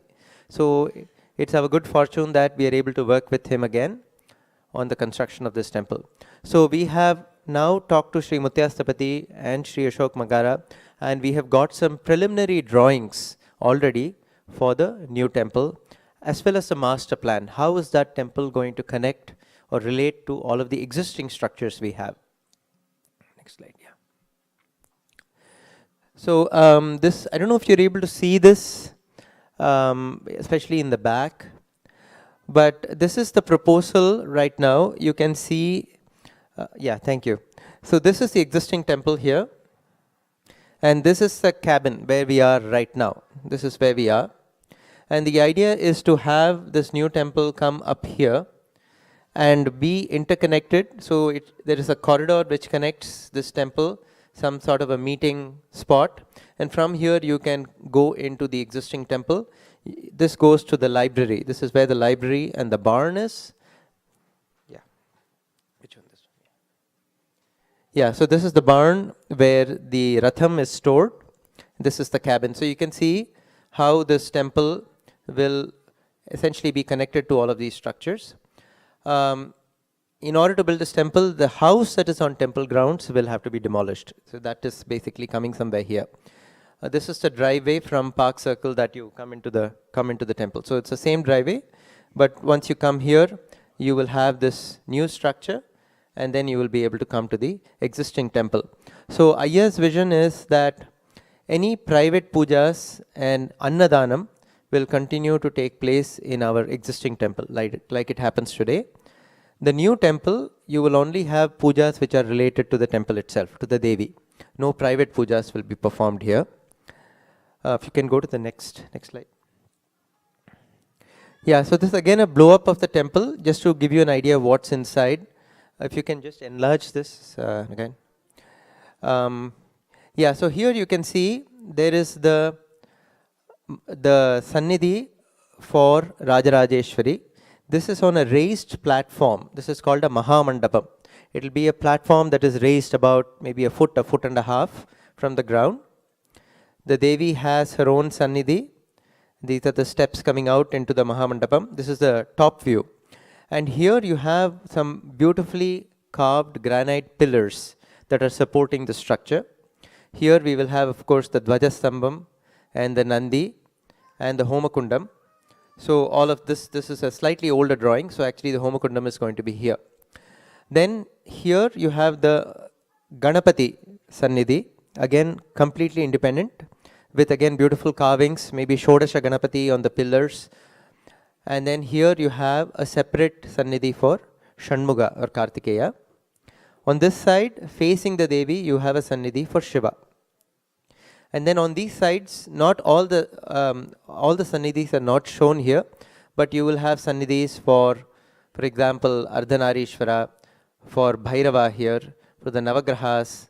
Then you will have Sannidhi for Manonmani, which is a new one, an addition. We'll also have one for Dattatreya, and then we have the Nayanmars here. So everything you see in the current temple will be here, plus a few additional Sannidhis.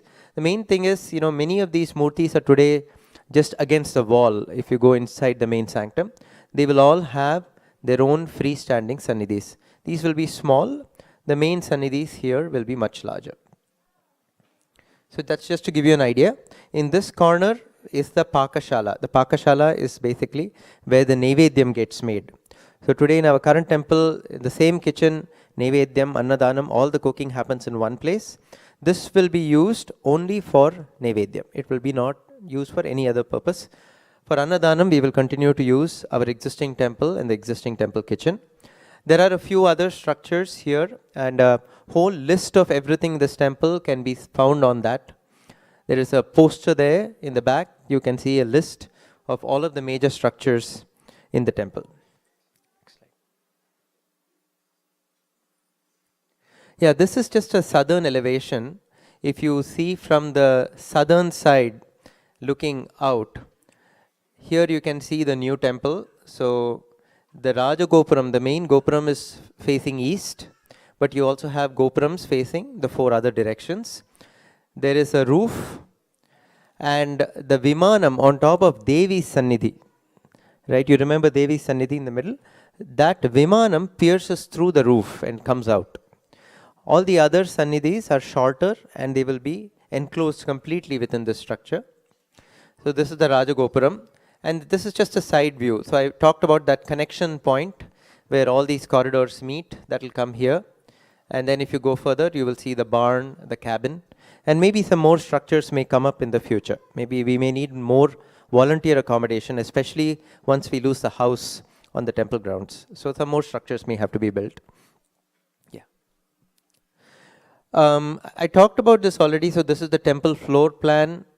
I think we talked about how you can see the names here a little bit. So Bhairavar, Navagraha, Manonmani, Nataraja, Ardhanari, and then on this side you have the Dattatreya Sannidhi. There's also an Anjaneya Sannidhi that is going to come, which is new. And again, like I mentioned, the Manonmani Sannidhi is also new. You can go to the next one. Yeah, so the temple at a glance, the new temple at a glance, it's substantial in terms of the current temple. This is probably going to be 4 or 5 times the space. Yeah, if you want to add anything, please feel free. So it is 220 feet by 120 feet in dimensions. 4 Gopurams with the eastern Raja Gopuram. We already talked about separate Sannidhis for Devi, Shiva, Ganapathy, Subramanya. The Mahamandapam with 28 pillars, very beautiful pillars, granite pillars, Dvajastambam, Yagashala, and smaller Sannidhis for Nataraja, Manonmani, and a number of other deities, a Pakashala for Naivedyam. So these are some of the salient features. We've already mentioned this a few times in the past, but this is a very rough estimate that a temple of this size with this complexity is going to cost in the ballpark of $15 million. One of the substantial reasons for the cost is because large parts of the temple will have to be carved out of granite in India. They'll have to be shipped here and they will have to be assembled here. So that is one reason why it is going to cost a bit. Right now, at the end of 2018, as those of you who received the email know, we have about $900,000. So we're approaching the $1 million mark in terms of our fundraising. So there's a bit of a gap, as you can imagine, between what we have collected and where we need to get. So one of the new ideas we have is, the thinking is, what can we do with the money we have or just by collecting a little more, with about $1 million, $1.5 million, $2 million budget, what can we actually build that will be actually useful and will be used? Because it doesn't make sense to spend the money on building the foundation and then you're just waiting for more money, right? That doesn't make any sense. So one of the suggestions we have from our architect is, if you remember in the previous picture, we had the Ganapathy Sannidhi in one corner. Build a temple just around that. So exactly where the Ganapathy is going to come in the new temple, build that Ganapathy Sannidhi and build a little temple around that. So this is a freestanding Ganapathy temple. It's completely independent. There's no dependency on anything else. You will have to walk up to it, or maybe there'll be a driveway so you can drive up to it. So this, we still have to work out the costing, but we are hoping it will be within this $1.5 to $2 million range. So the idea is, for this, we will do the foundation, we will get the Sannidhi done in India, we will do all of the things, but it will be limited to just Ganapathy. And then once this temple is built, as funds come in, we can actually extend the foundation. Couple of these walls here will be more temporary, so they can be removed, and then we can actually extend the temple from this point on. So that's the current thinking. So this is what we are now calling our first phase of construction. And one thing I should also mention is, this is very much in line with what Sri Amma told us. Sri Amma said, we were all worried, how are we going to raise this funds and build this temple? It is such a huge, complex project. And she said, just focus on Ganapathy. Just focus on Ganapathy. Once Ganapathy Sannidhi happens, the temple will manifest. So we have her assurance that this is the right direction to go. In fact, as you know, last summer, for that reason, we started to do pujas for Ganapathy. There's a gazebo outside, and we started doing the Ganapathy Puja already. So this is very much in line with her direction as well. This is just a side view. So here you can see the corner of the temple. This is what it will look like eventually. But if we just did this first phase, this is just the Ganapathy Sannidhi without the walls. We've removed the walls so you can see what it will look like inside. But this will be the Sannidhi where Ganapathy is seated. There'll be a little mandapam outside. So that is what this temple will look like. So you ignore all of this. Just this little temple with a wall is exactly what we will have as part of first phase. So again, I don't need to tell you this, but we believe that this is one of the most meritorious things anyone can do in their lifetime. And it's not just our belief. The Agni Purana, Mahaperiva have said this, that there's really nothing you can do that can bring more merit than participating in some kind of temple construction, reconstruction, repair, rehabilitation.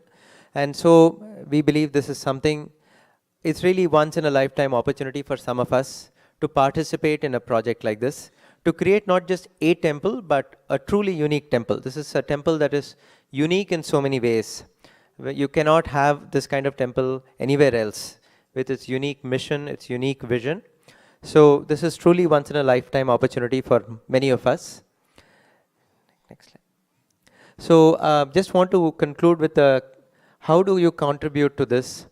So right now, I mentioned earlier, we have about $900,000 raised, which will take us quite a bit of the way for our first phase, the Ganapathy Temple. I think we should still do some more fundraising towards the first phase. So many people here are already contributing. They have signed up for these monthly contributions, and people are contributing what they can. Like maybe like Anagayan, you're a student, you're contributing a small amount, but somebody else can contribute much more. So that's the idea with monthly contributions. And the numbers, really, it's a numbers game. So if 1,000 people were to contribute $100 a month, supposing we got 1,000 people to sign up, this $1 million we're talking about, we can raise in just 10 months. So it's really about how many people. So those of you who are already contributing, I really request you to tell your friends, neighbors, family members, get them enrolled as well, so that we can reach this target of about 1.5 to 2 million as soon as possible. It is really our intent to start some concrete construction work this year. That is our desire. Devi willing, that will happen. The other thing you can do, and again, this is another thing many people have done already. You have an attachment, let's say you have an attachment to Anjaneya or the Navagrahas, and you want to contribute towards construction of a particular Sannidhi, or you want to say contribute to the Yagashala or the Pakashala, then there are people who have come forward to pledge certain amounts.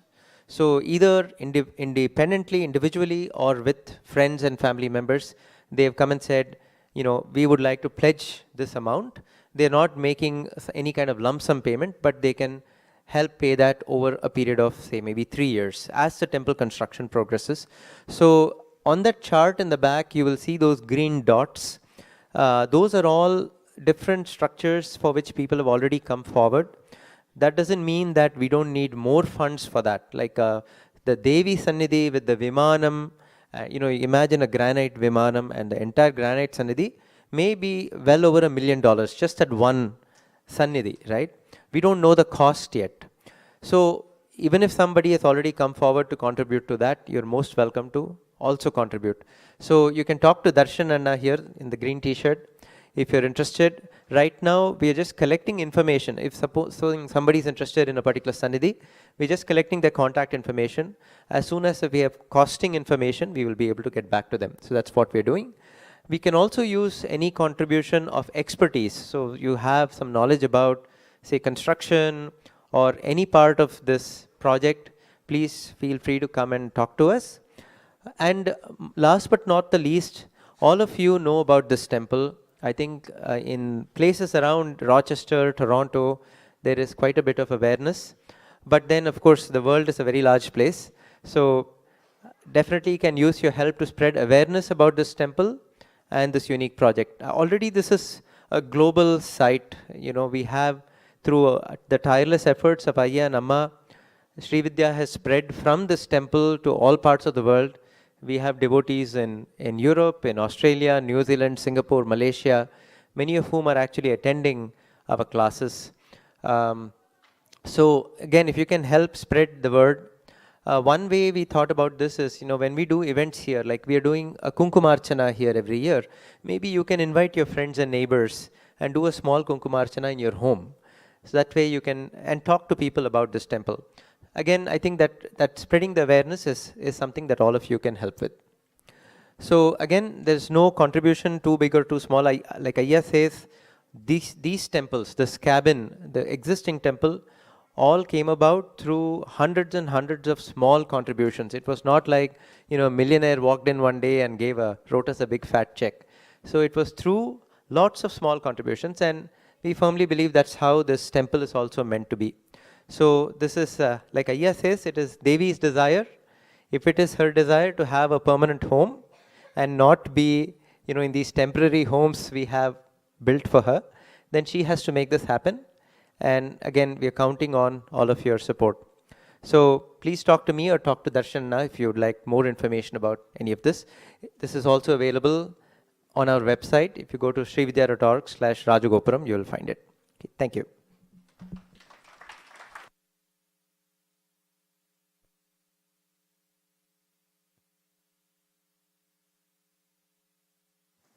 Okay. Picking up from where we left off. Before I proceed, you see these beautiful yantras that have been drawn. I'm completely computer illiterate, so I can't figure my way around a computer. I gave the information to a software engineer based in Virginia. Most of you know her as Sambhavi Dinakar. This is her handiwork, all of this. And then the coordination and the write-ups about the yantras with the differences between each yantra that were incorporated into Guruji's template were done by Radhika Sri Ganesh. There she is. Put your hand up, Amma. Let them see who you are. Sometimes 10:30, 11:30, 12:30 in the night, I will send her a text saying, shouldn't we do this? And immediately the reply will come. So she's continuing to work. There are only about 14 yantras here that we have completed. My target is 51 yantras. Now, what Sri Ganesh told me, toiling to build this temple is not just Sri Ganesh's or the temple board's responsibility. It is each one of you. Each one. So senior devotees, learn to do a selected Yantra Puja or couple of selected Yantra Pujas. Okay? We will arm you with a Yantra. You should be willing to travel. The theme should be, have Yantra, will travel. Go to Chicago, Los Angeles, San Francisco, Florida. Go to Miami. Go anywhere. Two things will be happening. Hawaii. Okay. Two things will be happening. One is you will help spread the Vidhya and make people aware that such a thing is there. I will take any bet. Most people who go to a temple and come back, they want to go in quickly, do an archana and then get back. Take the prasadam and get back. They have no idea what happens inside the temple, what happens to the murtis, how they are maintained. They have no idea.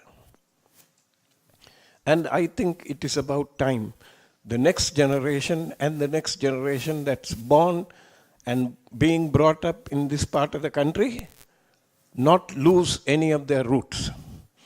And so far, the roots have been denied to us. It has been maintained in secrecy, claiming that not all are capable of doing the puja. Yes, we admit that. But those people who are capable of doing the puja have been kept away with various excuses. I think it's about time that this stopped. We have to, any temple you go, you will always hear Chandi Homam, Rudra Homam, Sadachandi Homam, Sudarshana Homam, Ganapathy Homam, Navagraha Homam. This is what day after day, in place after place, done. No temple in North America, and I'll take any bet in most other parts of the country, except in Devipuram, have attempted to do Yantra Puja. Two reasons are given. They tell you, if you make a mistake, it will bring adverse effects. That is one reason why I have incorporated elements of the Sri Yantra into the Yantras that we are going to do. All the Yantras have a Chaturastram. And if the Tripura Sundari is there, she is going to protect you. Don't worry about making omissions here and there. So each one of the senior devotees will be learning a Yantra Puja and be scattering from Rochester to all parts, performing the puja and bringing back millions of dollars for the home. And remember, as you proceed starting to do the Yantra Puja, after Yantra Puja, you are helping your own sadhana. You're growing. And while you're growing, you're going to bring other people up with it, with the awareness. That's the only reason why this was started. Now, these are the basic yantras that we have used. In this Navaratri, I am beginning an experiment. All the days of the Navaratri, a Yantra Puja and the corresponding homam will be performed. That means, in the morning, in the Yajnashala, if today is Ganapathy Yantra Puja, Ganapathy homam will be performed. Next day, if it is Shyamala homam will be performed and Shyamala Yantra Puja will be performed in the evening. While all the time, all the 9 days, Sri Yantra Puja will be going on in the sanctum in the evening simultaneously. That will not be stopped. And I am hoping that at least the senior devotees and the younger devotees must learn Yantra Pujas so that I can happily hand over one Yantra Puja per day to some senior devotee and sit back and enjoy. Okay? You can't expect Shankaraya or myself or Sri Ganesh or Vilasaya or Natarajan Mama to be doing the pujas all the time. You have to step in and take the reins. We have been pulling the bullock cart for too long and we are old and tired. Now it's about time you took charge, take the reins and run with it. So learn the Yantra Pujas, all of you. And besides, you want to just do japam and do some parayanam and be happy with it, you're going to stay in grade 10. You want to proceed further? Learn. Okay? All right. Now, one of the projects that I have embarked on in this series is performing Yantra Pujas for the 16 Nityakala Devis that you see surrounding the Devi placed around in our temple. And the Nityakala Devi Yantras have already been drawn by Bhargavi. Show of hands, or if you please stand up, they will see who you are. Come on.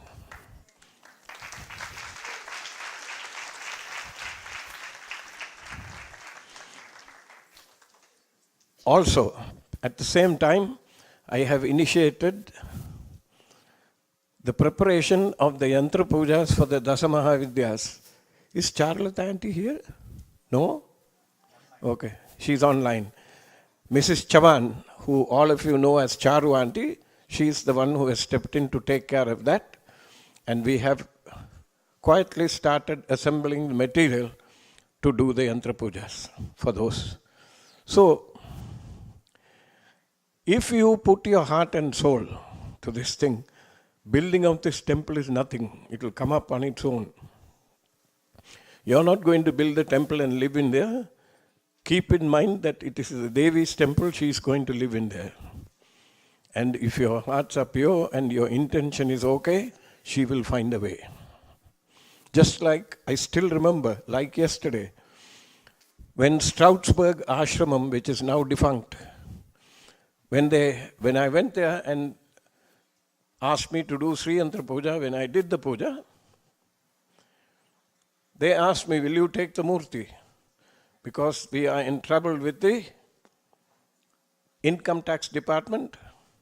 They were going to come and seal the ashramam and auction off all the assets, whether they were fixed assets or not. And that included the Devi. If the auction happened, she would have ended up in somebody's garden as a garden ornament. So I said, I don't have a place, I only have a home. This is a temple-sized murti, I cannot take her home.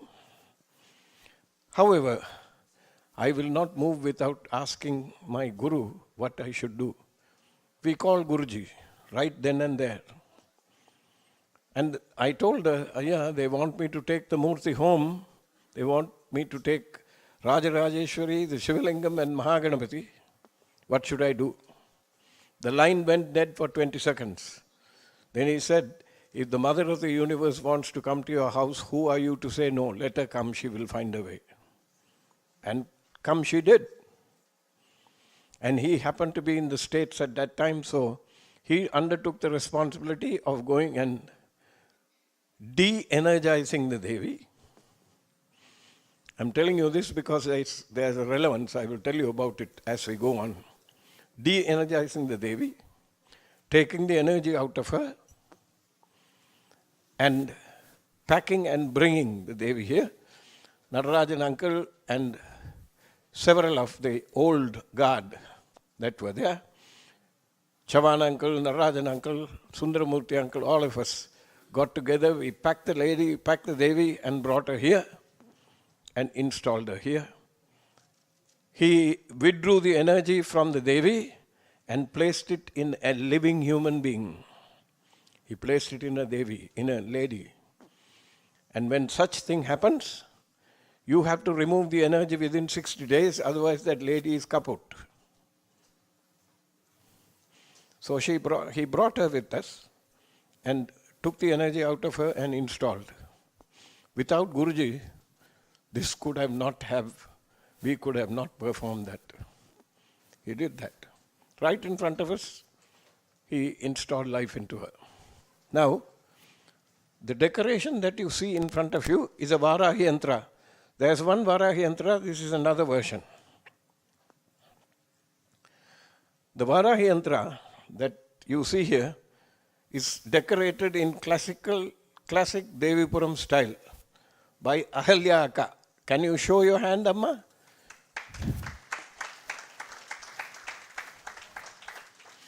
I'm telling you this because she's the one who is going to be decorating all the 9 yantras during Navaratri.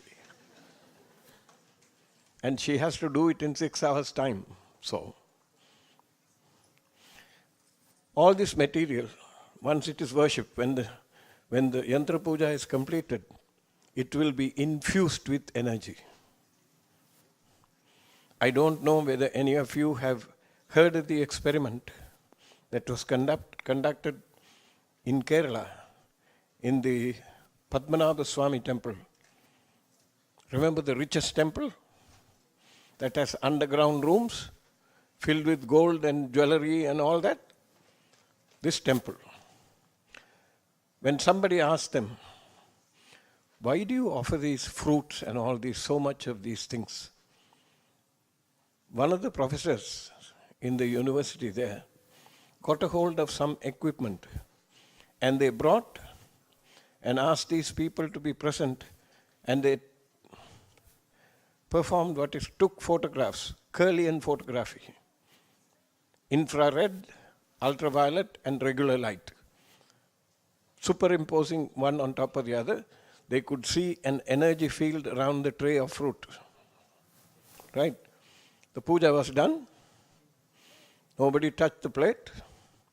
After it was done, they took another photograph. The energy field that increased 2 feet from the fruit. He said, this is why we offer this. Now you eat it, all the power that was created by doing the Yantra Puja and while performing the puja will be given to you. You will take it. Like that, when you perform puja to the Yantra, look at the greatest distance that the Yantra has.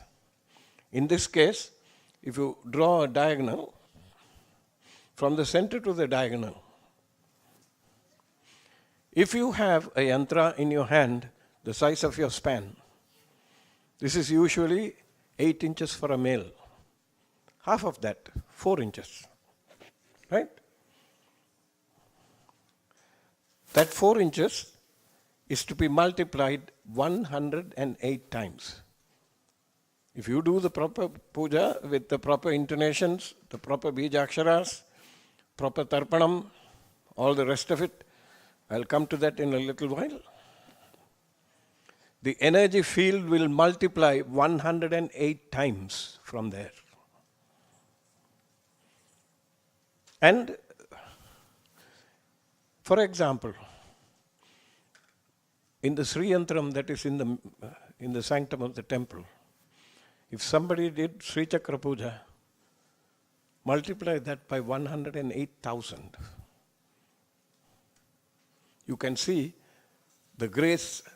They won't even know that they are in the grace. They are getting into the umbrella of the Devi's grace, and it will be given to them without the knowledge. So, without your knowledge, you are increasing and helping the community also while you do this. If it is a three-dimensional yantra like a Meru, then it is spherical. In the ground, above the ground, in the atmosphere. Right? I don't know whether you're familiar with the experiment conducted by the Mahesh Yogis University in several cities, where they did this.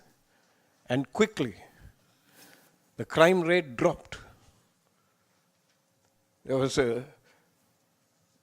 was like a precipice going down. So many things can be achieved. Now, when we do the Argyam, for the Samanya Argyam, and Viseshargyam. Most of you by now are very familiar with the Sri Vidhyaa Puja Vidhi that was written by me somewhere in 84 and then revamped and re-edited. If you go into the appendix, you will find a list of materials that you have to use for the Visesha Argyam. Those have been carefully studied so that you can buy them in any city in North America. There are health food stores. Those days there was something called the Genesee Cooperative Stores here. You could buy all the ingredients here. All the ingredients. And you make it. When you make it like that, it acts as a catalyst to the mantras that you chant. Proper. And there is also, you will see, a powder that is added into this thing. It encourages and enhances the absorption of the mantras into the water. I don't have to talk about Dr. Masaru Emoto, do I? How many of you are familiar with who Dr. Masaru Emoto is? Good. Teach the others. Those that don't know, tell them about it. You will find out what an effect magnetized water can have. And it is not just magnetized water that you have, it is the grace of Mahadripur Sundari that you are going to do, catalyzed by the grace of your gurus. All these thousands of gurus that have come and taught the Vidya and gone away.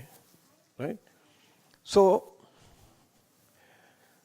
these grains that are there should be used in the cooking. After you've finished the puja, you can use grains, you can use vegetables, you can use flowers, you can use fruits. The choice of color and what type of fruits you are going to use is entirely yours. You can choose what you like. And in these yantras that these young ladies have drawn, I have also given them full freedom. You choose your own colors. And all of them have turned out like this. Right.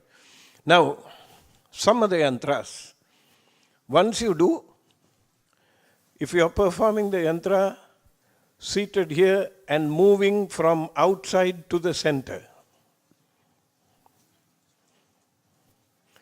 if you look at the yantra in plan, it is very similar to the atomic structure, with the nucleus in the middle, 2 electrons in the first circuit, first orbit, 8 in the second, and so on and so forth. You can see.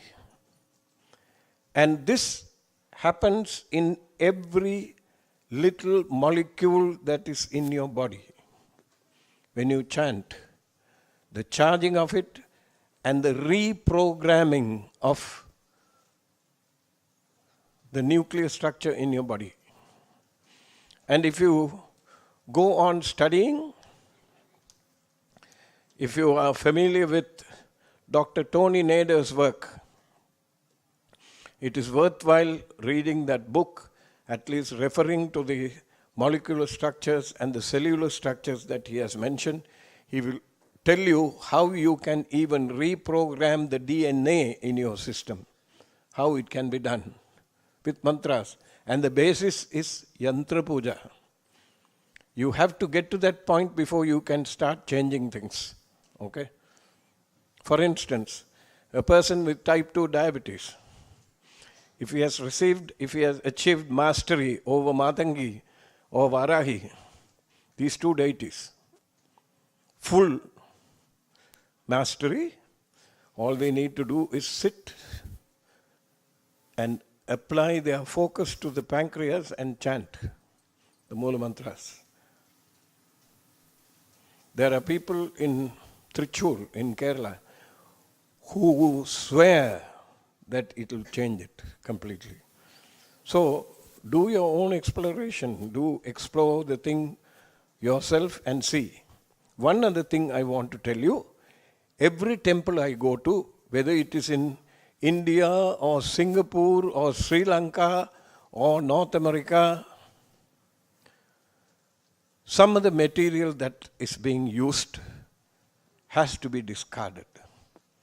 Because about a month ago, I received a videotape from the Kanchipuram Shankaramatam. And there, he talks about what kind of metal you should use, what kind of objects or what kind of vessels you should use to offer Naivedyam to the deity, to Kesava, Narayana. If it is acceptable for Narayana, then it is acceptable to Devi. She is from the same household. If it is acceptable to Devi, then it is acceptable to Shiva. He is half her body. Okay? Swarnam, first in order of preference. Swarnam, gold. Not 14 karat, 22 karat gold. And after you have been doing the puja for some time and you get tired, you can give it to me. Second one is called Rajatam, silver. Second material that is desirable is silver. Third material is copper. Silver and copper, both of these, gold, silver and copper, are antibacterial. If anything lands on them, the bacteria will perish before it is taken and distributed as prasadam. Only thing is, if you are using copper, the copper vessels must look like copper, not black. They have to be cleaned. If you have copper lamps or copper yantras at home, they have to be clean. If you keep a copper yantra in the house and it has become black, Sri Devi will not come and sit on the yantra, her eldest sister will. Jyeshta, she'll come and sit there. So, get used to the habit of cleaning these materials. So, gold, silver, copper, bronze. That's the fourth vessel that you can use. Then, if you earthen vessel, if you use a earth pot, that is better than all of the others put together. Even the yantras, when you get them made for your domestic purposes, for your own use, pujas, don't just go and pick something. It's worth waiting and spending for. Make it out of gold. If you can't get it out of silver or copper, the difficulty with copper is that you have to keep it clean. Very quickly, it will oxidize, and very quickly, it will form a layer over it, and the mantras won't be absorbed. You have to clean it properly. So, and the next material is purasu. What is purasu? I don't know the English or the botanical name for this. Maybe somebody in the audience can help. Purasu is Puvarasu. People from Jaffna, you will know what Puvarasu is. And the other one is lotus leaves. They can be stitched together. And a plate, if you can get a big lotus leaf, you can offer the food in that. These are allowed. Do not use stainless steel. He was very specific. In the sloka that he chanted, he said, if you use stainless steel, including for Pitrukaryam, whatever puja that you're going to, whatever puja that you're performing, you won't get anything out of it. He says the effect will be completely blocked. You go, next time when you go to temples, look to see what they are using. All the kalasams, all the trays are stainless steel. You know why they buy them? It is easy to clean. Stainless steel, plastic should not come anywhere near the place. Besides, If you use plastic, it's going to pollute the place anyway, right? So remember this. When you use Yantra Puja, when you're doing Yantra Pujas at home, keep the Yantras clean. What time is question and answer? I think I have quite a few questions, and they're all essay type.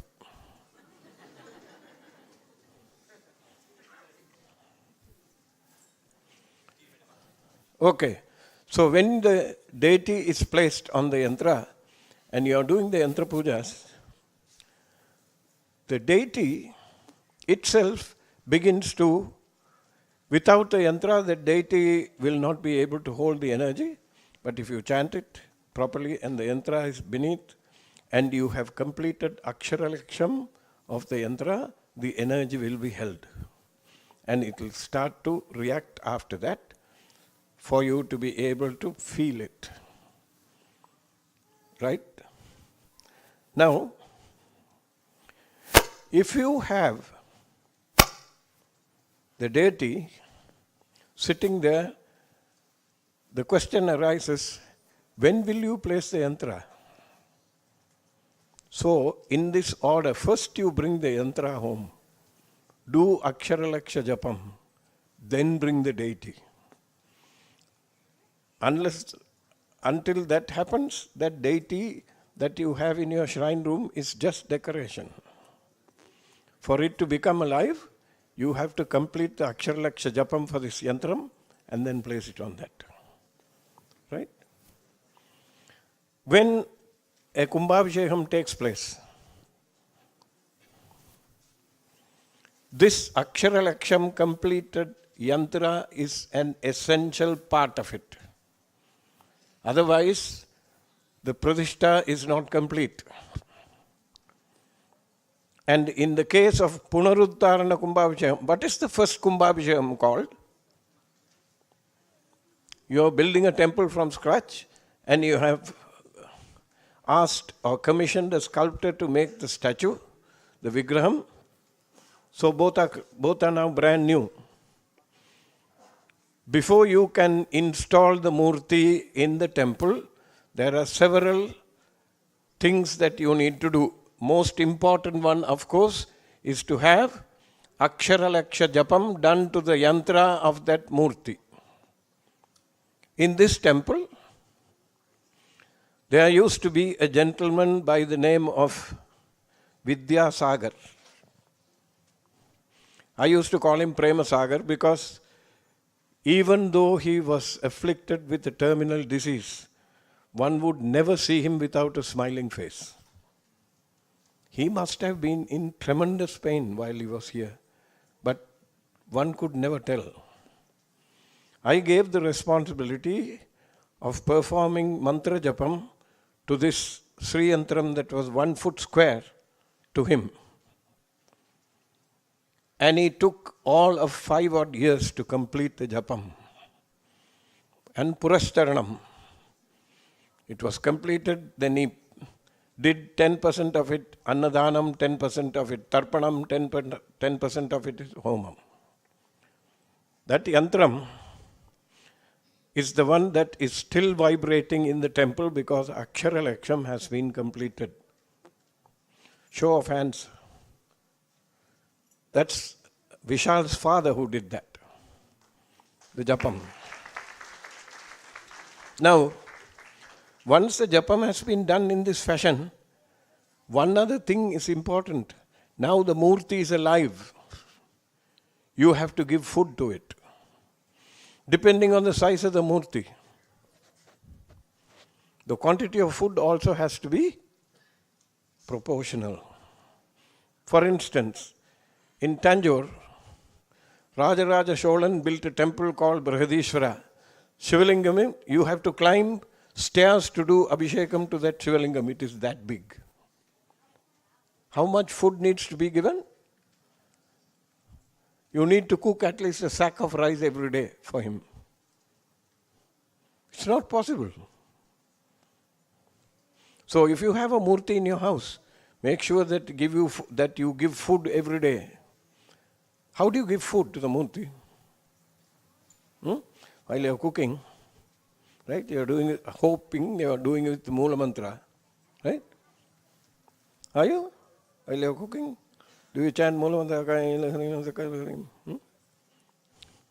I've heard people chanting Bambara Kanna Leka. Enna se maidiliye. That's not the way. You have to infuse it with the mantra. If you know Lalita Sahasranamam, best time to chant it, it's that time. Chant it. And then, it's boiling and it's ready. Don't taste the food. It is not to be tasted. Then it becomes uchistam. Somebody else's spit is being offered to the Devi. Don't. Something else that is important also. That uchistam should not be given, and that uchistam should not be given to anybody who comes to the house. Don't taste it. If there is not enough salt, keep a salt shaker there, let them put a little bit of salt and eat it. Don't taste it. Add ghee. Only if you add ghee, purification process takes place. You have to add ajam. Right? Especially if there is a completed yantra in your house. I will say it again. Add the ghee to your food. If there is a consecrated yantra with the Purascharanam complete that you have placed under your deity, add the ghee. Very important. Next year, I would have been married to Amma for 50 years. She has never tasted the food. She will never taste the food. And in the kitchen, she won't talk to anybody. So people think she's rude. They have no idea that she's chanting the Mula Mantra while she's cooking. And believe you me, the food is absolutely tasty. There's nothing, this is the secret. Don't talk about or gossip about people who are, because preparing Naivedyam in your house is a sacred duty that you have to do. You have to remember that. If you are going to have a murti with a yantram underneath the thing, it's absolutely essential that you observe some of the rules now because it is Bahya Puja. You have to be careful. You have to do all these external pujas and offering of the Naivedyam and offering the camphor and the Panchopacharam minimum before you can internalize the puja. Many people think that they can take the mantra and straight away jump and internalize the puja. Think again. After 4 or 5 years, you will still be struggling. Okay? You have to get used to the movements, the time. In the beginning, at least, doing the puja at the same time, at the same place is very important. And don't, I repeat, don't get anxious about the money in your house. How am I going to live? What happens if I have a stroke? That's her job, not yours. She will take care of you. If you have that much faith, yes. If your karmic burden is such that something is going to happen, that's when you use astrology. Not to go and find out whether you will buy a blue Mercedes with black upholstery. Although these days, that is what it is used for. Astrology is used to see whether there are going to be blockages in your spiritual progress. If there is going to be a health issue that will prevent you from doing your sadhana properly, then you do parikaram and get away from it. Right? And whenever, if you have a enlivened yantram in your house, anybody who comes to your house, offer food. Why? You have no idea how she will come to your house and ask for food. She may come in there as the more irritating person, criticizing everybody and trying to see whether you will still offer her Naivedyam. If you offer her food, she will eat it and go. Many stories are there about this particular thing. There used to be, in Chidambaram there are Dikshitas, whose only purpose in life is to serve Nataraja. They are unlike any other group of priests anywhere else in India. They are distinguished by a side konde, like this. They'll have a bun on the side. And they'll do puja to Nataraja. And every day, I don't know whether that hotel still exists. In the middle, very close to the temple, there's a 4-story hotel with glass on the stairwell.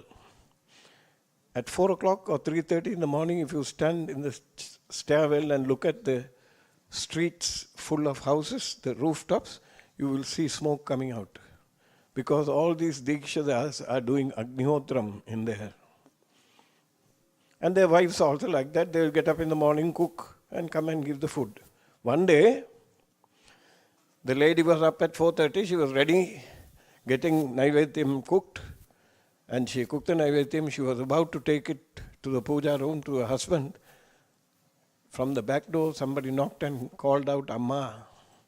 So she opened the door. There was a fellow there standing with leprosy, a leper. He said, Amma, I'm hungry. And this lady couldn't contain herself. She said, Chichi, po, Naivedyam has not been done yet. After Naivedyam, I'll give you.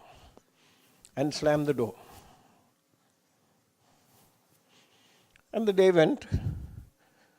Next day night, Nataraja appeared in the dreams of all 3,000 Dikshitas and their wives and said, when I come to your house, is this the way you treat me? Why did you kick me out without feeding me?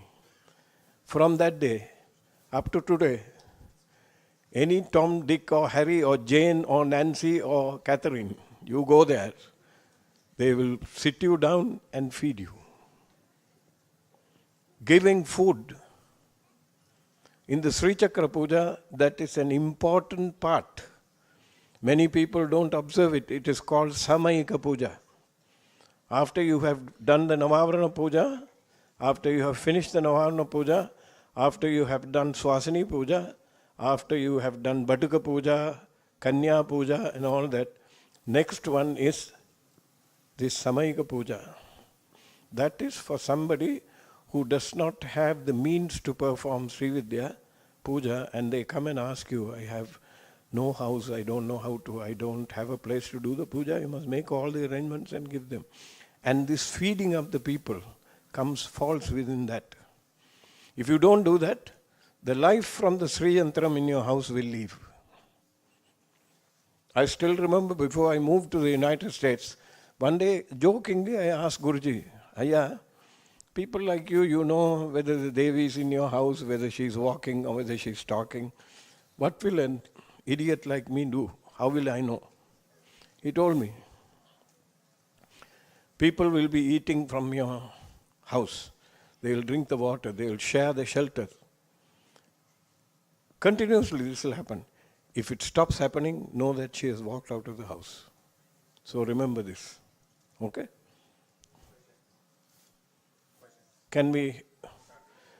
Somebody can read the question. Some of the questions, let me tell you, are in Tamil. So somebody who knows Tamil will have to read them. Give them a mic.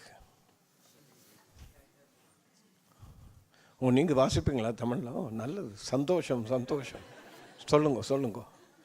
Read. English, read the whole thing, so they can hear.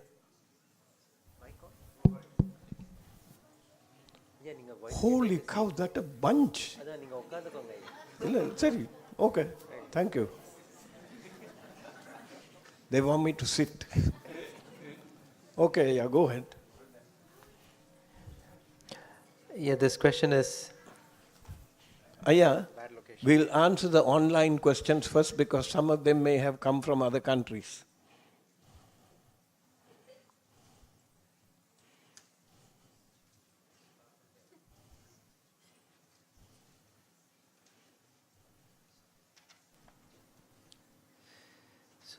This question is, on a regular daily basis, are there any short versions of the puja available for Shama and Varahi Yantras, similar to doing Shodashopachara Puja to Sri Yantra or full Sri Chakra Puja on special days? Is there a short puja available for Shama and Varahi? Of course, there's a short version. The question is, if you are going to do Sri Yantra Puja, if you are going to do Sri Chakra Puja, if you are doing every day, the short version of the Varahi and Shamala Puja are right there in the Anga Pratyanga Devatas. You don't have to separately worship them. If the Yantras are there, you perform the Sri Yantra Puja and do the Aradhana for all three Yantras. Done. You don't have to separately worship them. If you are going to completely and separately worship them, choose the individual yantra and then get yourself trained in that. When I say get yourself trained, do the puja daily for about a couple of months, it will become familiar. Okay, there is no requirement that you should perform Varahi and Shamala Yantra Puja separately.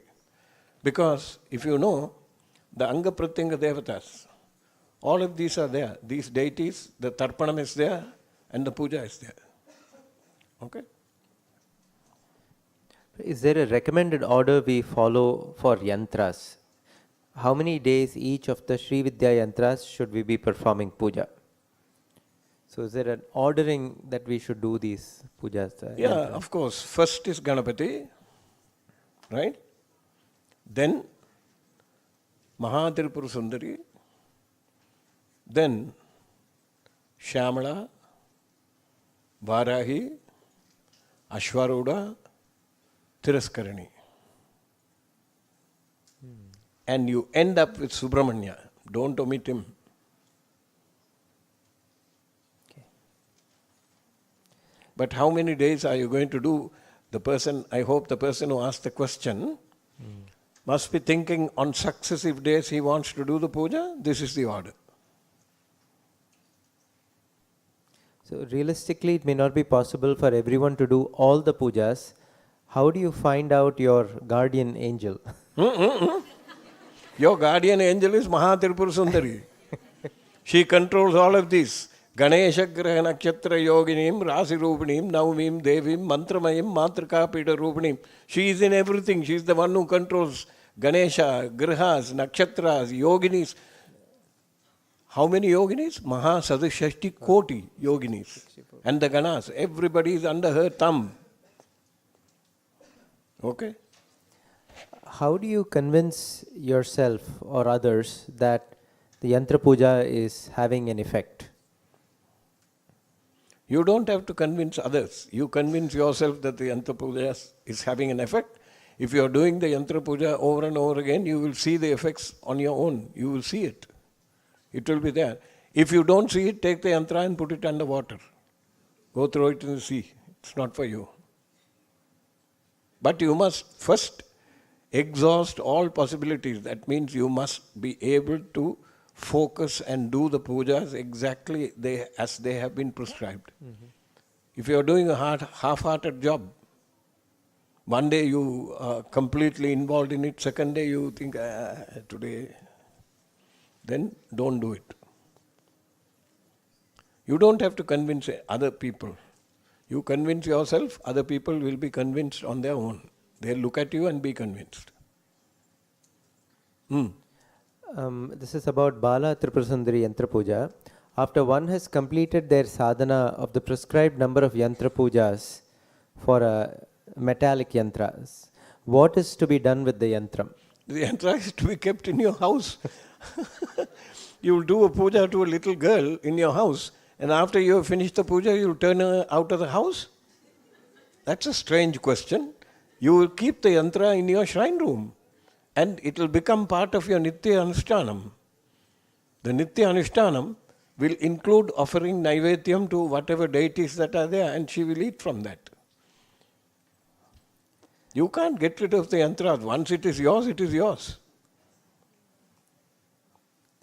But can you perform puja during your periods, your menstrual periods? It is preferable if you do not use if you do not perform Bahya Puja during that cycle, you can perform puja, but it can be Antaryagam.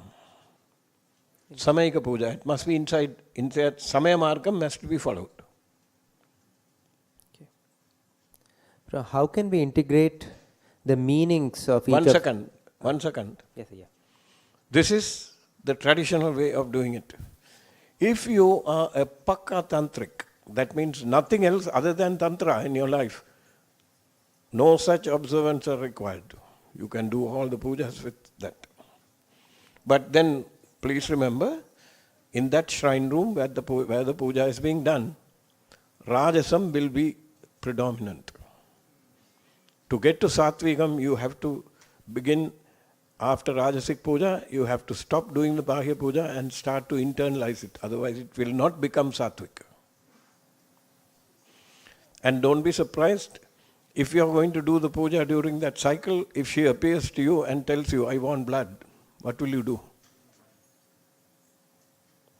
Then you'll start cutting chicken in your shrine room. Therefore, it is easier to take the safest course. The safest way of doing it is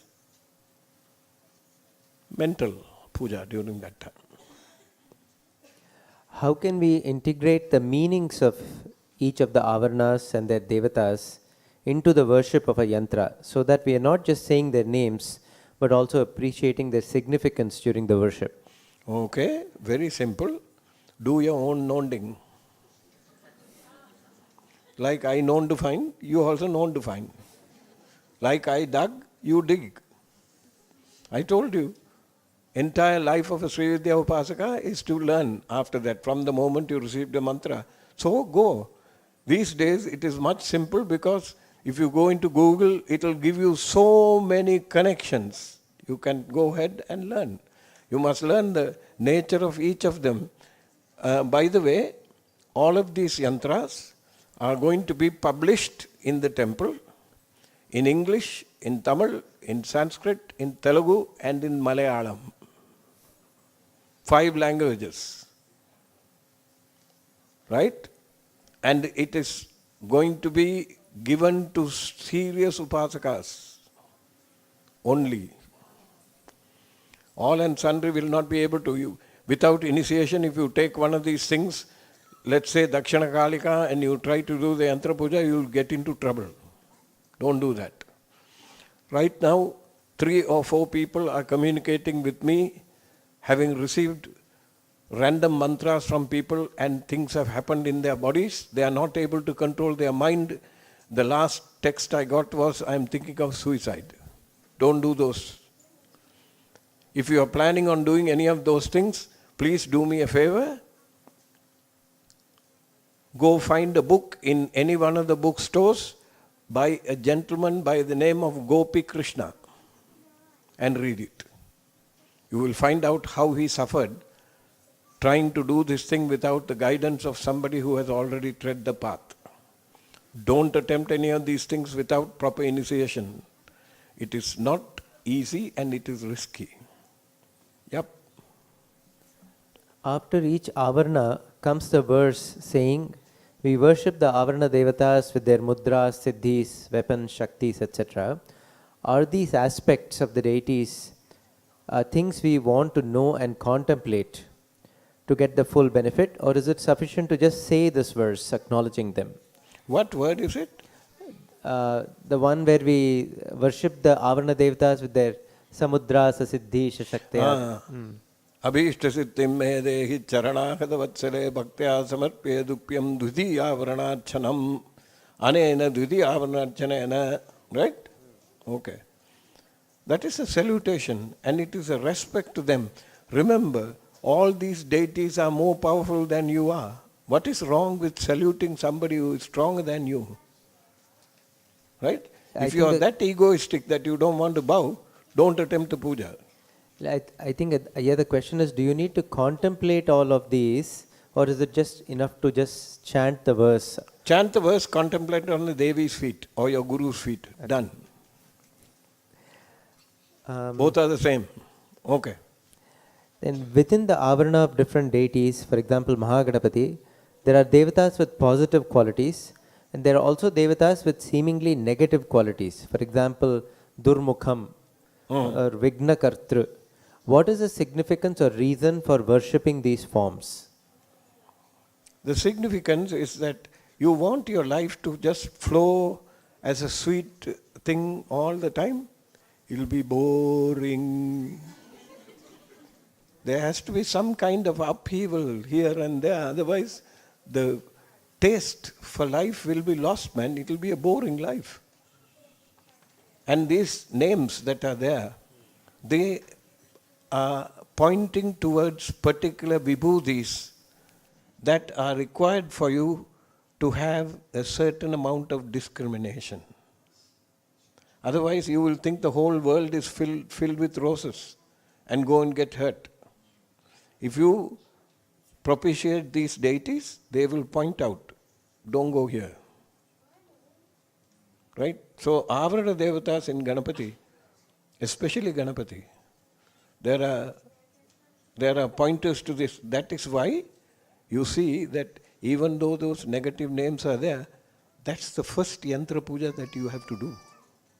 Because then that experience will come with you.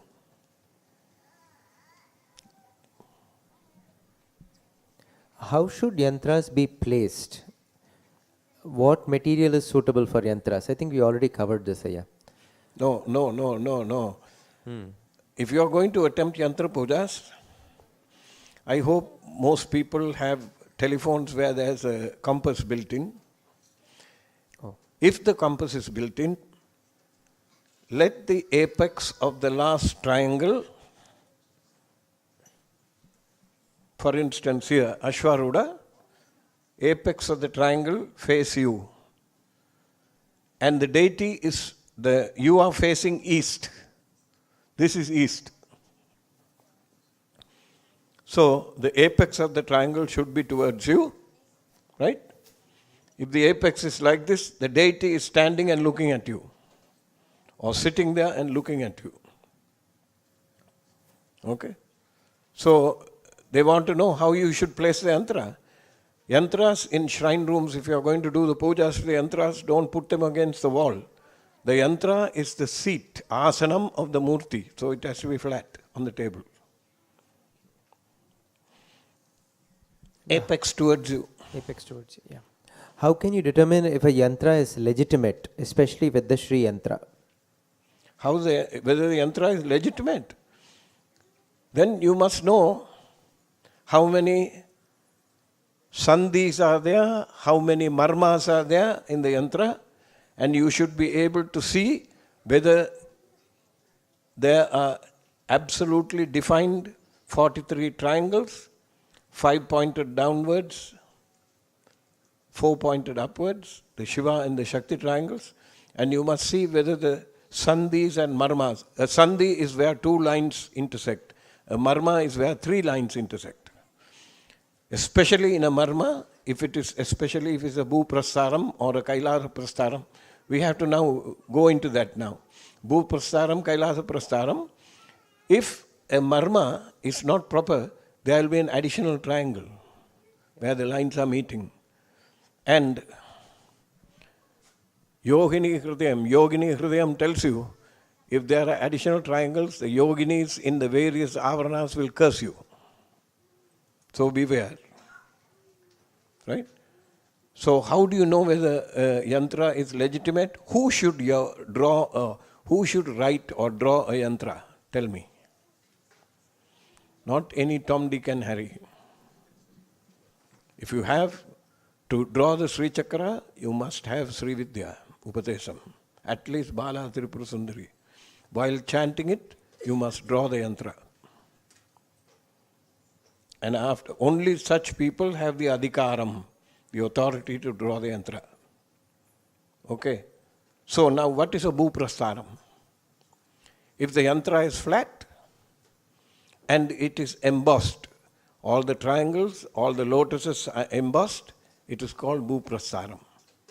If they are ploughed in, if they have been drawn like that, that is called kailasa prastaram. if only the 3 steps of the Chaturasram are built in the form of steps and the rest of the Sri Yantram is flat, right? That is Agni Prastaram. If it comes up to the 16-petal lotus, and that is in 3-dimensional form, the balance is flat, Soma Prastaram. Right? And the 8 directional deities, the lotuses are there. If it comes up to that and this thing, it is Surya Prastaram. The oldest Sri Chakram drawing or sculpture in existence is in the Baroda State University. It is drawn on a Bujra leaf. It's a leaf. It is drawn only from the 14 triangles onwards. The lotuses, the squares, the 16 petals all came later. Okay. So the yantra has to be placed flat with the apex towards you. If you are a sannyasi, then you can sit on the other side. The base of the triangle is towards you. In all the Shankara Matams, when they do Chandramaulishvara Puja and they do Sri Chakra Puja, the Sri Chakram is placed so that it is suitable for a sannyasi.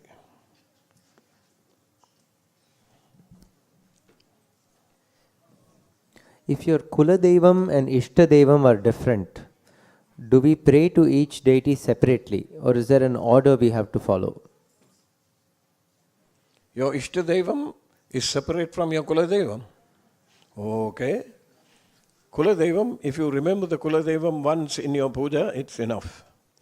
But at least once a year, you must journey to the location where your Kula Devata is and do Annadanam. Feed people there, it will be satisfied. Otherwise, that Kula Devata Shapam will be there. Very similar to Pitru Shapam. Is there a relationship between a particular yantra and a sadhaka? Is there a relationship between a particular yantra and a sadhaka? Absolutely. So how do we find out which yantra is beneficial for oneself? So of all the different yantras. Okay. You have an Ishta Devata, right? Right? So the Ishta Devata must have a yantra. Get that yantra, right? Or first get initiated into the Ishta Devata's mantra and keep chanting. What happened to the Rishi will happen to you. It will build up and you will see the yantra. And if you keep, the yantra will go down and you will go, your Bindusthanam will go into the Bindu. Now you know which is which, how it is done. Only thing is, the source of getting the yantra, you must be absolutely sure of. There are these days people who have the ability to etch metal with a computer-aided etching material, etching instrument. They manufacture hundreds and thousands of yantras and sell them. Authentic source is important. If you are familiar with Chennai, I'll tell you where you can go and get an authentic yantra. Number 14, Hanumanta Road, Royapeta. If you want to go to the store, one step below, yantras of not much high quality, go to Navashakti Nilayam in Royapeta. If you want to go to the third level below, go to Giri Trading.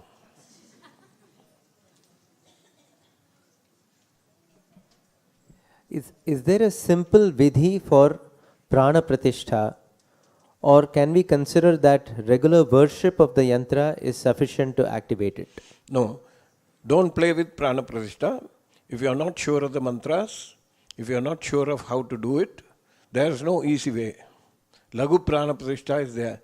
If you can get your hands on a Sri Chakra Puja Vidhi, one section before you go into Lalita Kramam, there is a Lagu on a Sri Kramam. Before you go into Sri Kramam, there is a section called Lagu, Prana Pradishta. Do that. Easy. One of the easiest ways that I have found is that there is a book that comes out of Ramakrishna Mission, Manavar Illam, students, residents in Chennai. The gentleman, the author's name, he's no more. He was a great Sri Vidhyaa Upasaka. His name is Anna Subramanya Iyer.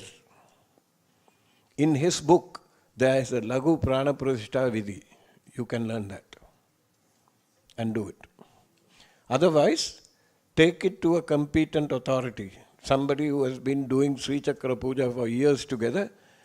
Give your yantra to him, ask him to do pradishta and bring it home. And he will, if he knows that he is going to be taken from that place to another house to do puja, he will do what is known as chara pradishta.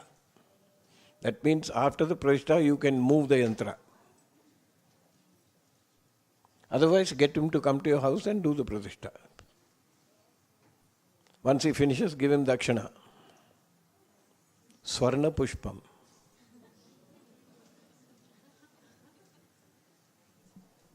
Once you worship a yantra, do you have to continue the process? So, if I keep a Sri yantra at home and I finish worshipping it, I think they mean like a Akshara Laksham. How will you finish worshipping a Sri yantra?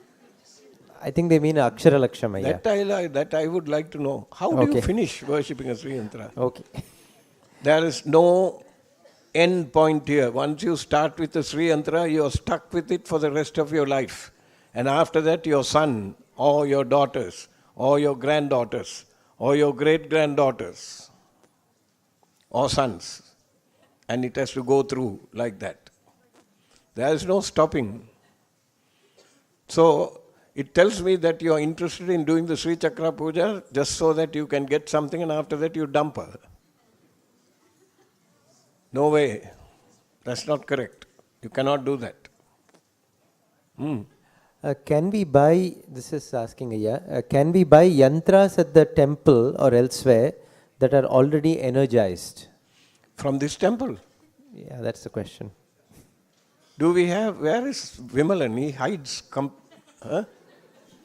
Vimalan, do we have consecrated Sri Chakras in this temple for sale? No.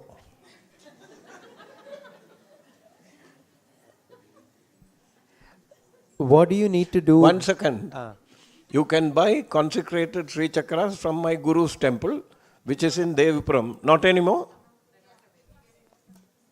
Hello. Maybe we can give them Welling's address. But he won't sell, They won't be energized. They won't be energized, that's for sure. If you have a Sri Chakra, you bring it here, I'll energize it for you. That much I will do. And it is left to me to decide whether that Sri Chakra has to be energized or not. If it is not perfect, I will not. Okay? So, no, we don't have a place. What do you need to do beforehand, homework, before you attempt a yantra puja? What is the homework you have to do? Yeah, before you attempt a yantra puja, what do you need to do beforehand? Like study everything about the yantra that you are about to do puja to. Go online, find out, ask people, beg, borrow, steal the information and learn it. What is a good yantra puja to start with for practice? Very easy, Ganapathy. If you are interested in doing Sri Vidhyaa Puja, Sri Vidhyaa Yantra Puja, Bala Tirupur Sundari. Yantra Puja is that is the one that you have to begin with. What is the most effective way to do yantra puja without physically sitting down to do one? What? Without sitting down to do the puja, what is the easiest way of doing it? Holy cow. Okay, here is a very easy method that I will tell you. the preparatory stage, the homework that somebody asked, how will we do the puja? In this temple, there is a CD, compact disc that we produced, which will tell you Shadadara Puja. Get that CD. I don't know how, because I have no idea whether they have stocks of them. Get that CD and listen to it until you can listen to it no more over a period of 3 months. No radio, no cinema songs, nothing. Wherever you drive, only this Shadadara Puja must go in. That way, all your chakras, Mooladharam, Swadhishtanam, Manipuraham, Anahadam, Visuddhi, Ajna will be cleared, will be purified. After that, you can enter the Yantra Puja. It was made for people who have no time to sit down and do puja, like that question, you know. How do I do Yantra Puja without sitting down? Why, you want to run? Maybe at a very later time we can produce a Yantra Puja CD so that they can listen to it while they are on their way to work. There's no other way. You have to sit and do it.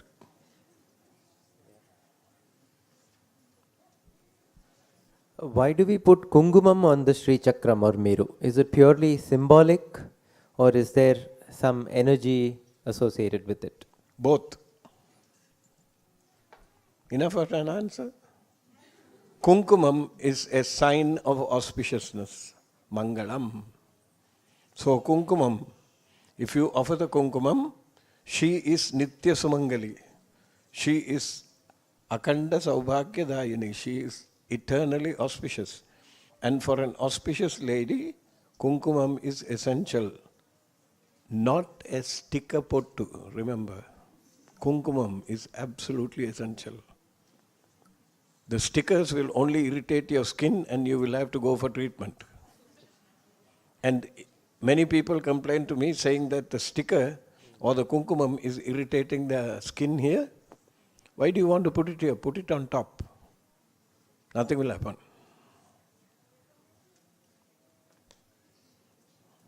How do you do Yantra Puja when you're traveling? When you're traveling, Yantra Pujas can be visualized in your mind. Let us say you're flying and Yantra Puja is being done and the air hostess brings you your breakfast. You offer that as Naivedyam and you eat it. I am serious. Just because you are flying does not give you or excuse you from not feeding her. You feed your mouth wherever you are going. You feed your face. Why don't you want to feed her? So anything, before anything goes in your mouth, offer it to the Devi. That's how you do Yantra Puja. While you are traveling, visualize it. If you happen to have a marble deity, you said the energy doesn't stay. Where does it go? It doesn't go anywhere. It dissipates into the atmosphere. It dissipates into the atmosphere. Into the ether. It dissipates. And then you have to keep putting it back again. And there are even the Vedic way of worship. Palam, Patram, Pushpam, Toyam. Right? Toyam is water. What does the water imply? It means you have to do Abhishekam. If you have a marble murti and you keep doing Abhishekam every day, after 6 years, you will find irrigation channels on the murti. It will erode. Because that is not a material that is hard enough to resist the eroding capacities or the qualities of the water. And one doesn't know what kind of water you are using. If what comes out of your tap is not very purified, you know that they chlorinate the water. So you know that there is very dilute hydrochlorous acid in the water. If you pour it, it's going to go. If you put fruit juice, same thing. So, I think it is better that you find a metallic murti, at least, panchalokam, not anything else. And let the murti be solid, let it not be hollow. If it is hollow, you are asking for trouble. A similar question, Ayya. What is the importance of a murti being able to retain the energy? after a puja. You talked about the Murti retaining energy after a puja. What is the purpose of that, of the Murti retaining the energy? So that anybody who comes into the shrine room is not worshipping an empty shell. They are worshipping a living, breathing entity in that Murti.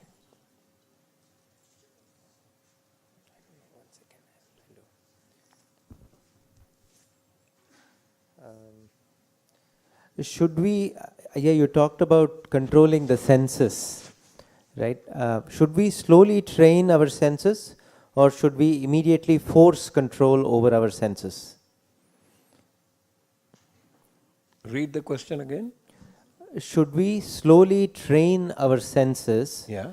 or should we immediately force control over our senses? If you try to do that, it will break out in some other way. And one of the things that it will do, if you try to block the thing all of a sudden, if you're trying to put a cap on all the sense organs, you will lose your temper at the drop of a hat. And if you lose your temper, all the japam that you have done up to that point is out the window.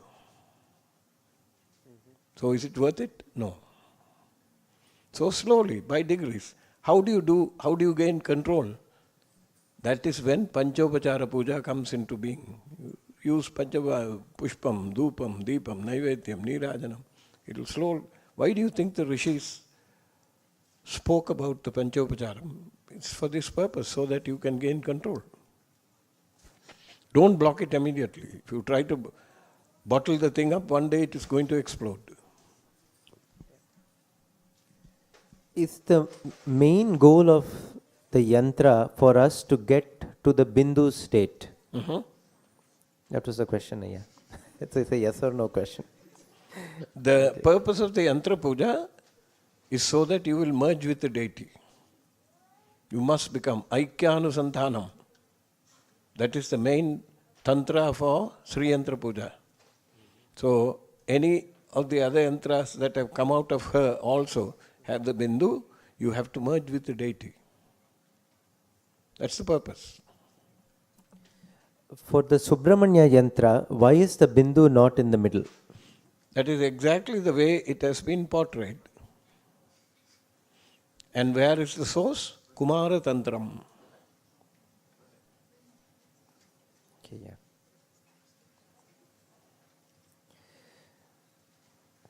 My understanding is that mantra japam has to be completed on the yantra prior to placing it under the murti. Correct. Is this correct? Yes, okay. How come some yantras, the numbers start from the inside and some from the outside? Are the effects different? Yes, they are. If you start the Yantra Puja from the Bindu and come outside, that particular type of puja is called Pravritti Markam, Srishti Kramam. That means you are interested in all the material baggage that we surround ourselves with. She will give you all those things, boga and all those things. All the bogam will be given, material things will be given. If you go from outside to the inside, it is called Nivritti Markam, destructive path, where everything will collapse into a point. The Sri Yantra Puja, thank God, is Nivritti Markam. And if you do Sri Vidhyaa Puja, Sri Chakra Puja, the peculiarity with that is Ya Devada Bhogakari Sana Moksha Yakalpade Sri Sundari Pujana Tatparanam Bhogasya Mokshasya Karastayeva. She will give Bhoga and Moksha at the same time. That's the best condition to be in. You can enjoy all you want while you're on this planet, and when you die, she will come and take you into the Sri Chakram.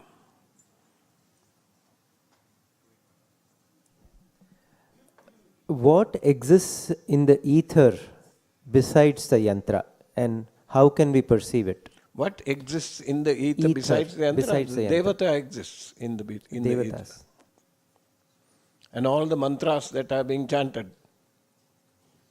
they exist in the ether. If you are prepared, if you are equipped in such a way that you can receive the mantras and hear it, right? Then you are a rishi now. Okay.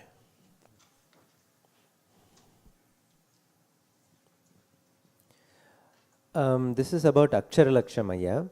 You mentioned we need to do Akshara Laksha Japam before we install a yantra.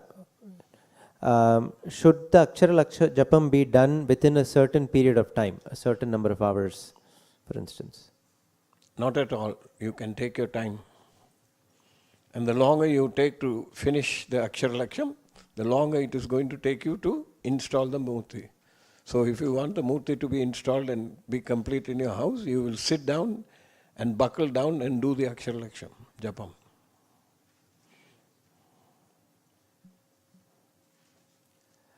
Is there a baseline structure in making a yantra?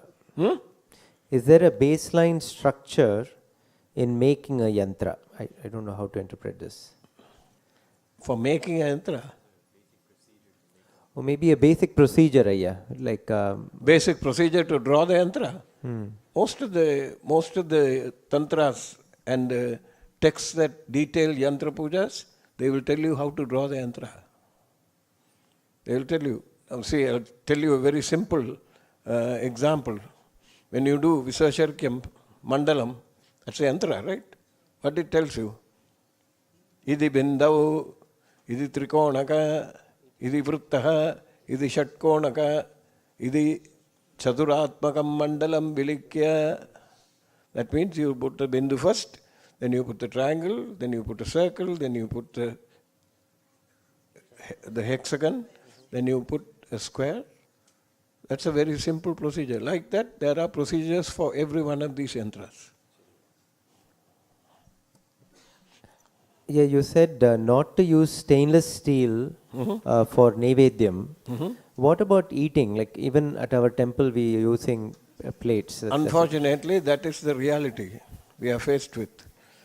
I would prefer that we use either ceramic or earthenware.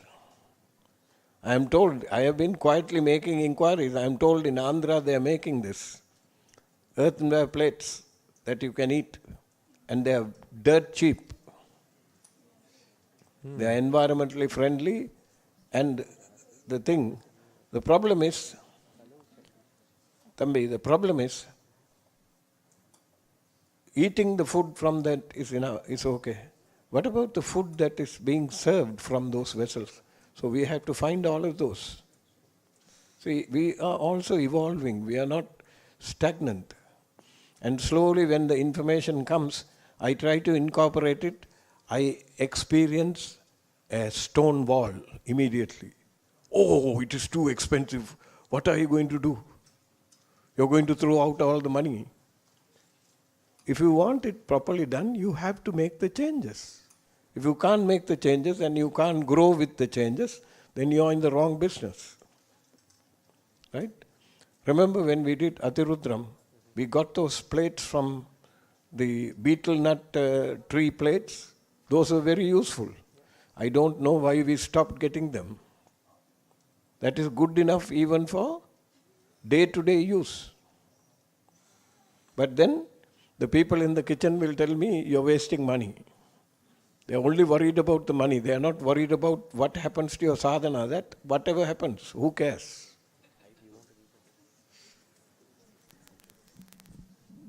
Yeah, this question was from the group, the online group.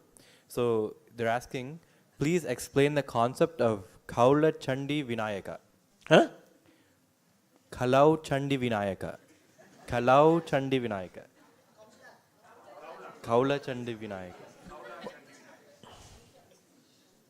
Kaula? What is Kaulacharam? Huh?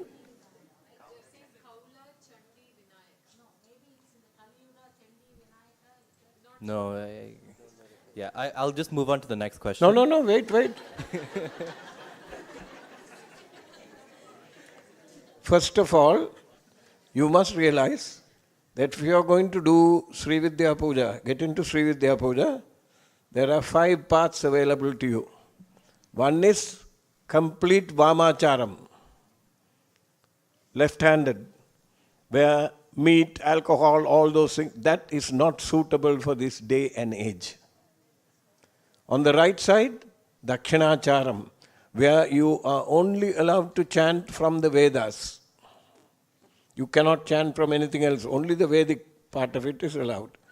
Now, the difficulty there, I'll give you an example. You cannot chant Lalita Sahasranam or Trisadi because they are not from Vedas, they are from the Puranas. Okay? And without Lalita Sahasranam and Trisadi, if you try to do Sri Vidhyaa Puja, you will be like a blind guy running a marathon. Okay? Then the second one is Kaulacharam on the left-handed side. Has two meanings. Kaulam comes from the word kulam. Now this group is called a kulam. This kulam, this group of people are united in the worship of the Devi. So people belonging to this kulam, they have a collective discipline. That is called Kaula Acharam, Kula Acharam. Apply the word kulam to families, to groups of people, and all that, united in one way. Second meaning, kulam means petal. So if you know how to do Arohanam and Avarohanam of Shat Chakra Japam,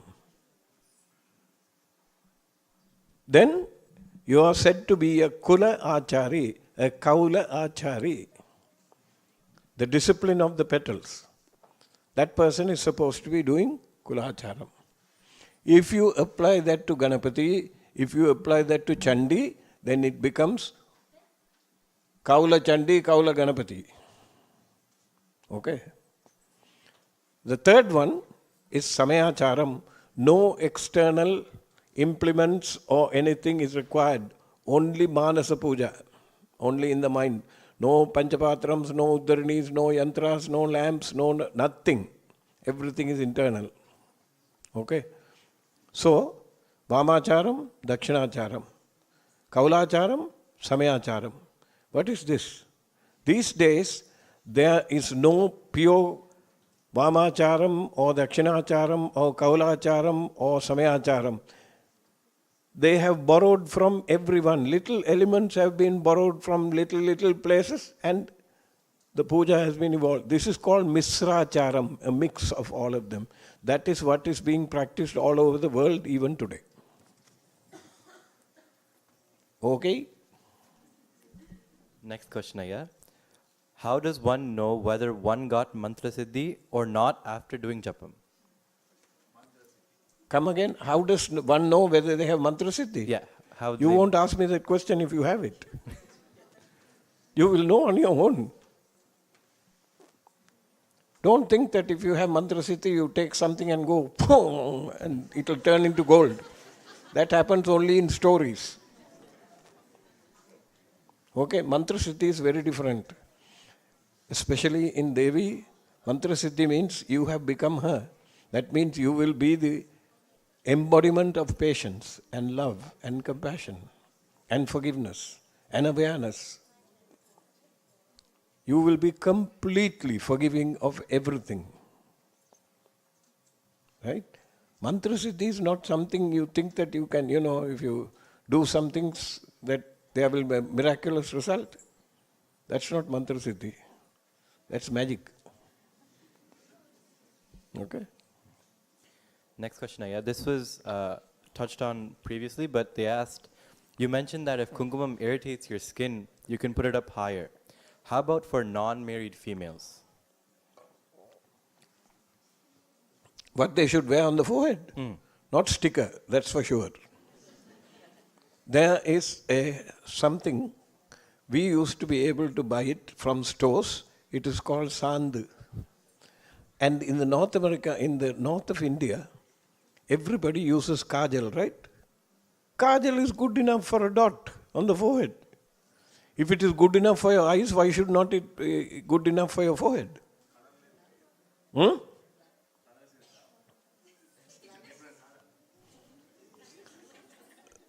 அந்த காலத்தில், in those days, sand, what is prepared with a hibiscus flower, was what was used. My sisters grew up with that, so I know how they make it. I'm sure you can, these days, I'm sure you can buy it from the stores. You should not go anywhere without the dot on your forehead.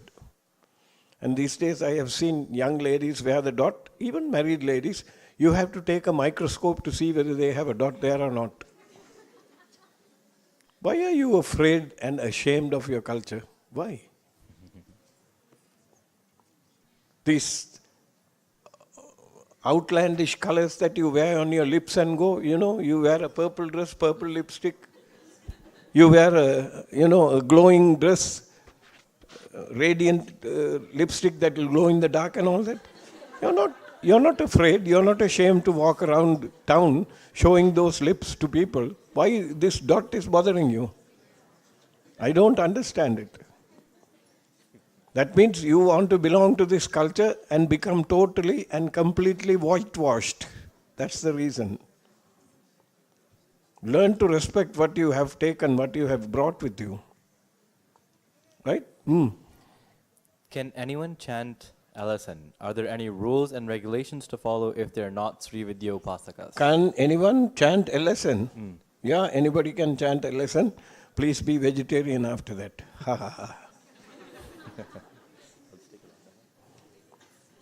You can't be worshipping the JV and butchering things on the other side.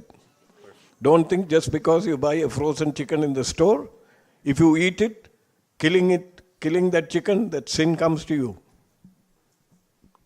Every one of you who are non-vegetarians, please get permission and go and see a slaughterhouse one day and come back. You will never look at a piece of meat after that again. Otherwise, there is a video out in YouTube. It is entitled Food. Watch it.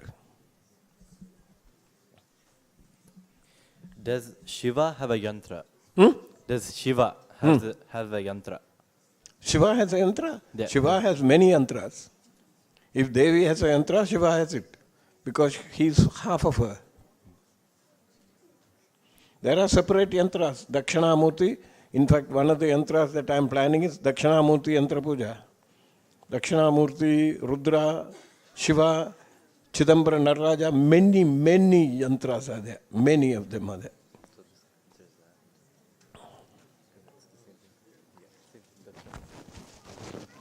So this also is kind of a follow-up question to that. So for Guru, is there a yantra? Huh? For Guru, is there a yantra? Yes. Which Guru? Dakshinamurti is the ultimate Guru. There is a yantra.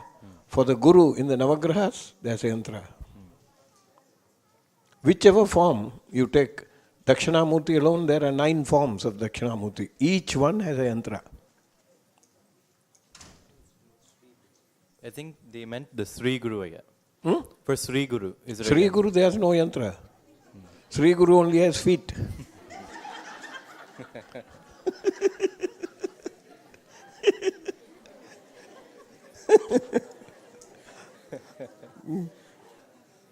Next question is, what is the benefit of buying a pre-energized yantra? Pre-energized. So from on. Yeah. First of all, you should not buy a yantra. Buying a yantra it's not okay. If you have no other choice and you're living in some God-forsaken place where nobody is there, and if it is available, getting something like that is not... but the normal thing is, somebody must give the yantra to you. He must energize the yantra and give it to you.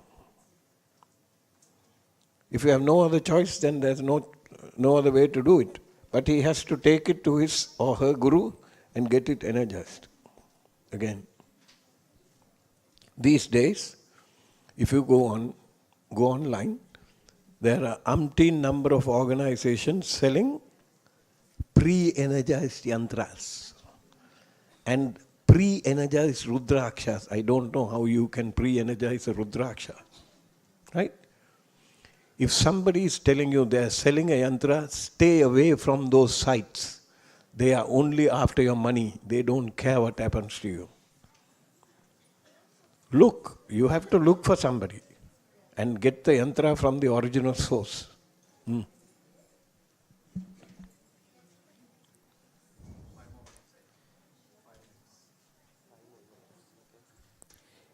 Is it true that the 3 Bhuparams in the Sri Yantram were originally not there? So if then, when was it added? I don't know. All I know is that the original Sri Yantra, the oldest Sri Yantra that is in existence, I have seen pictures of it. It is in the Baroda State Museum in Ahmedabad in Gujarat, and it has only the circle and the 14 outer 10, inner 10, 8 triangles, trikonam, triangle and the bindu. I have no idea when these were added. No idea. Yeah, I think so.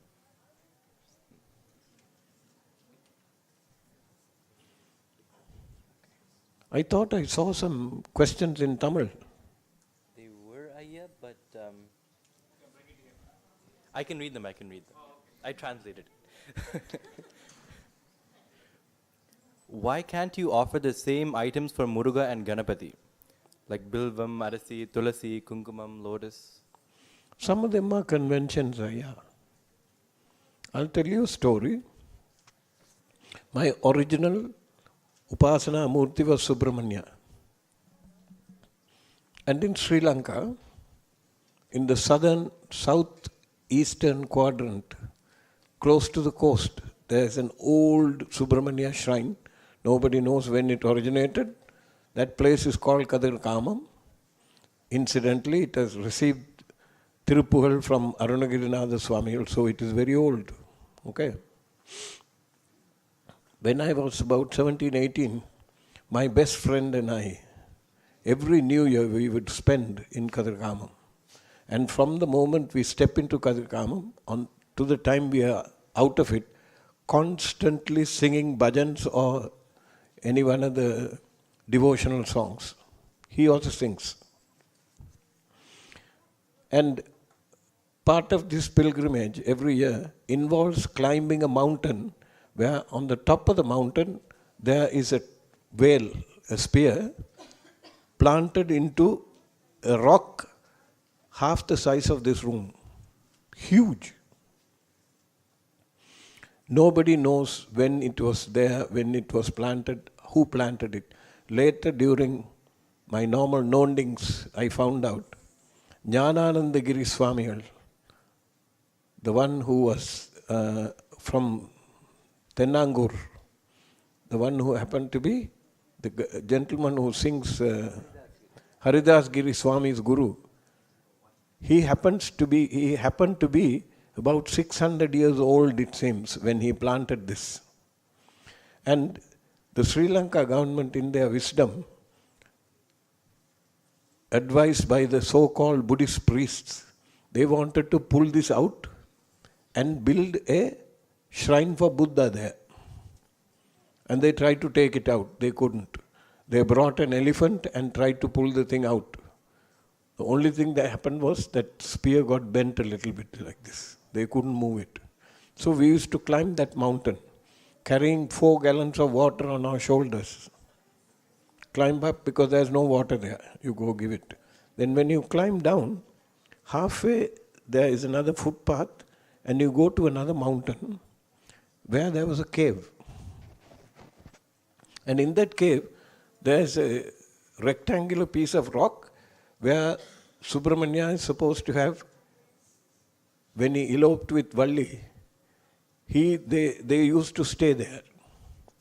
And when Devayani came looking for them, they hid there. And that was also an ashramam. That's the story that was told to us. Anyway, there was a sannyasi there. One day we went, it was too late to climb down because it's elephant-infested jungle, elephant and leopard-infested jungle in that area. We couldn't climb down in time, so we decided we'll spend the night there with the Swami. And in the night, middle of the night, we did Subramanya Puja because I have been initiated into Subramanya Mantra. We did the puja. We did not have any Naivedyam to give him. Right? My friend had a can of Kraft cheese inside. So we had no other things to this thing. We opened it and offered it. Okay? So all these are man-made conceptions. Why you can't do this? Why you can't do that? And also in the same breath they say, if there is an emergency, you can break the rules. Aabathukku paavamilla. Right? So get over it. If it is available, offer what is prescribed. If it is not available, offer what is available.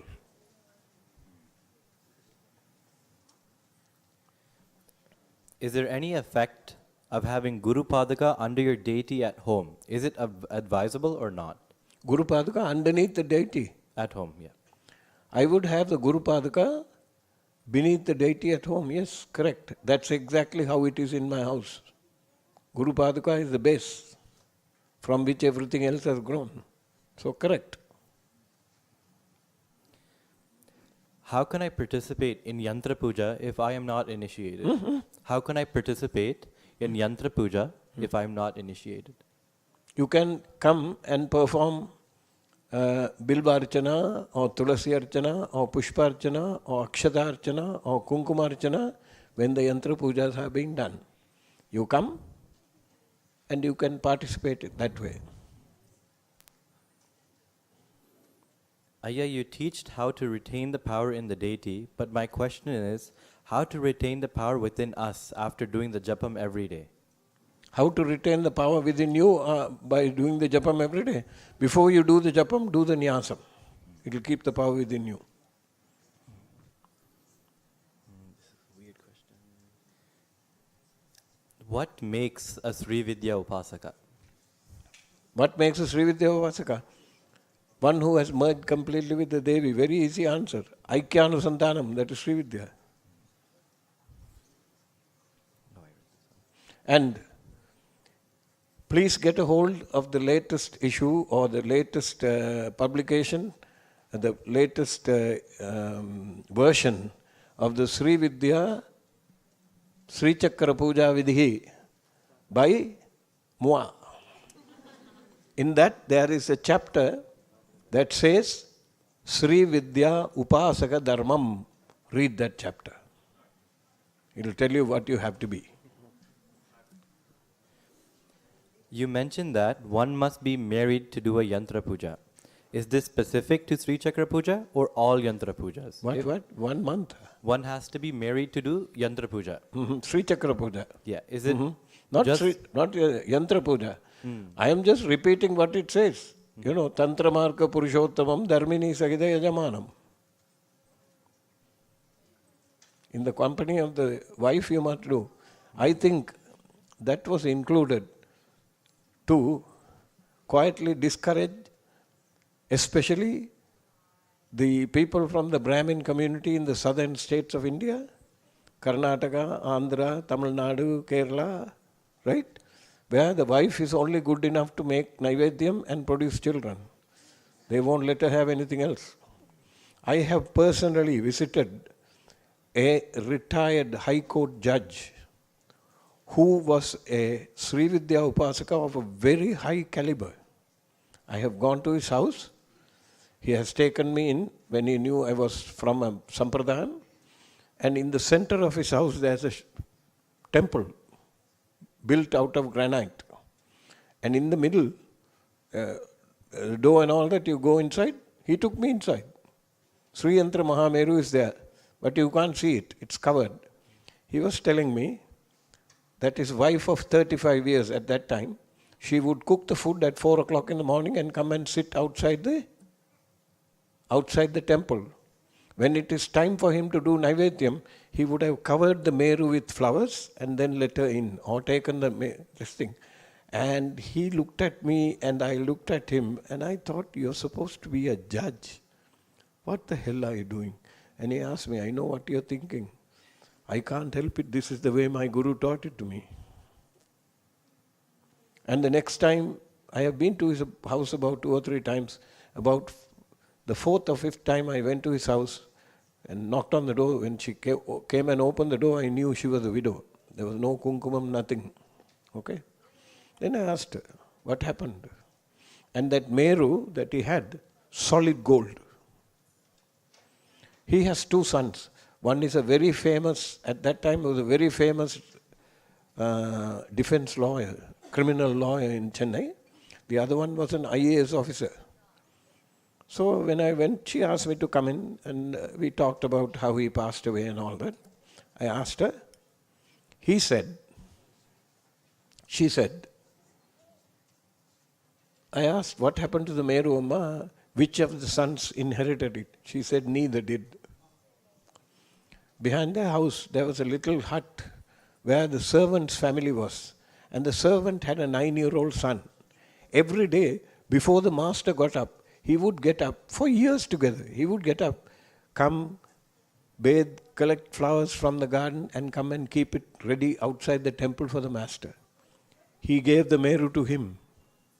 He initiated him and gave the Meru to him and put enough money in a bank account so that this little boy could study engineering. So I asked her, have you checked on him? He's still doing the puja every day. So there are people like that. Okay? And I asked her, did you see the Meru? She said, only after he passed away I saw it.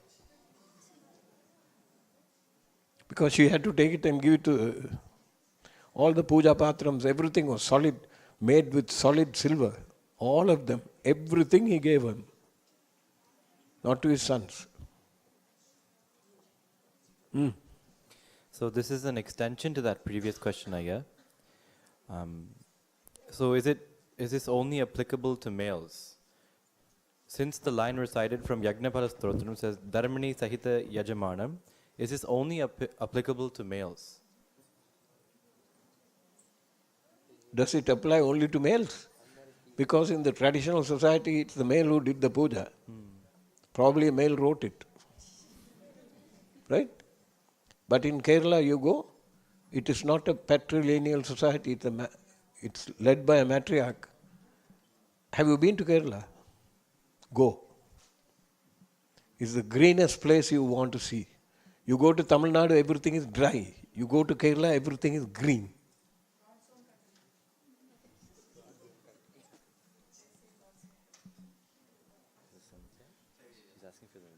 Wait, two questions இருக்கு முடிச்சிடலாமே நிறைய இருக்கா Illa, yeah, just like 3 more. Okay. Okay. This is kind of the same thing. Are you reading the questions in Tamil and are you reading it in Tamil and then translating it for me? Oh my, yeah. Oh, Roshi wow. translated it, so I'm reading. Okay. All right. Because there are several in Tamil. There are so many different yantra pujas. What effect does it have on our body/mind? How does it change us? Each of the yantra pujas points to a deity, isn't it? If you look at the Gita, the last chapter of the Gita is called Vibhuti Yogam. What does that mean? Vibhuti that you wear on the forehead? No. Any deity that you focus on, its blessings, its characteristics, its nature will come to you. Okay?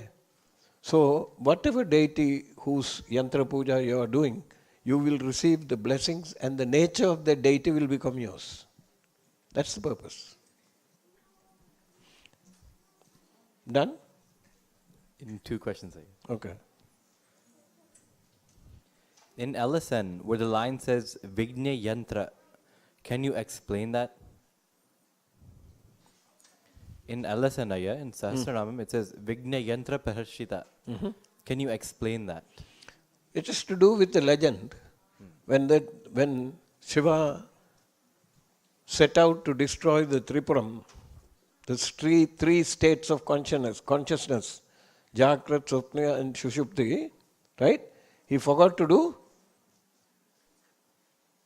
Vigneshwara Puja items and the block was there. So after he remembered, he did the yantra and did the puja to him and went and this thing. That is the meaning of that.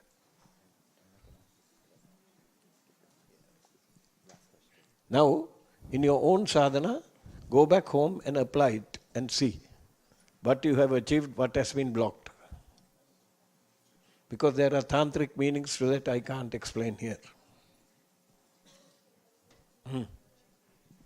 Last question, Ayya. For Viraja Homam, should you have Panchadasakshari and be married? Or can you be single and have Panchadasakshari? What? Do you do Panchadasakshari and inhale? Illa, yeah. So, for Viraja Homam, Viraja Homam, Yep. okay? should you have Panchadasi and be married? Or could you be single and have Panchadasi and still do the Homam? If you are single and you have Panchadasi, your life partner is your Kundalini. Okay? I expected somebody from the audience to ask, what happens to all the bachelors and the young ladies who are practicing? Nobody opened their mouth. You have to ask. If you are not married, Kundalini is your partner. If you are female, Kundalini is Shiva. If you are male, Kundalini is the Devi. And in the Lalita Sahasranamam, there is a hint for you. Kula Kundalaya, what is the next line? Kaula Marka Tatpara Sevida. So, if you are single and you have Kula Kundalini as your partner, you follow Kaula Markam. And for Kaula Markam, there is what are called the Dravyams, there are what are called Pratinidhi. What is Pratinidhi in English? Representative. Instead of flesh, you offer ginger. Instead of alcohol, you offer honey. Right? Like that, there are Pratinidhis. So, Kulakundalaya, Kaulamarka Tatparase Vida. She gives you an answer for everything, man. Okay. Done. Yay! Okay.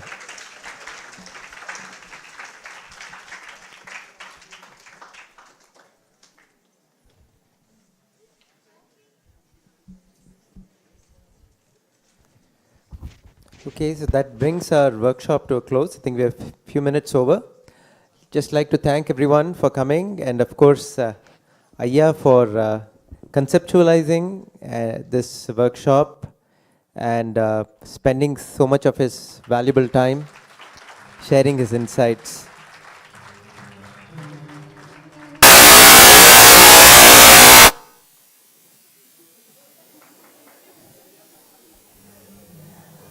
I just want to also quickly remind you, tomorrow's Pratingira Homam, and June 2nd will be the first in a series of Yantra Pujas we will organize. June 2nd is the Ganapathy Yantra Puja. More information will be shared. And on your way out, please do stop by. We have more information about the Rajagopuram project. And there's also a box of donations if you'd like to make some contribution. Thank you.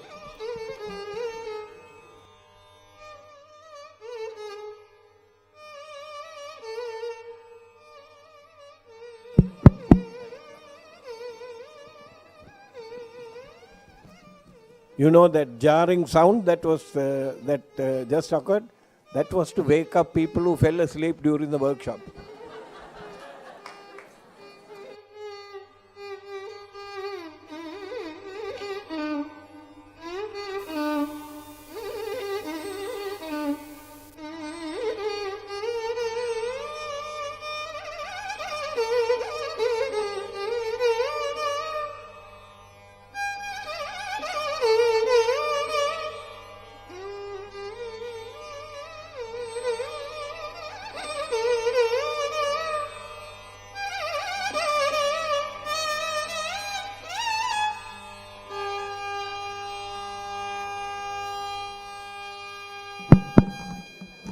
Hello.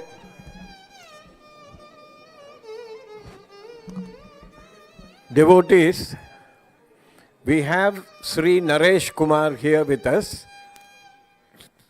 He came to the temple for the first time on New Year's Day.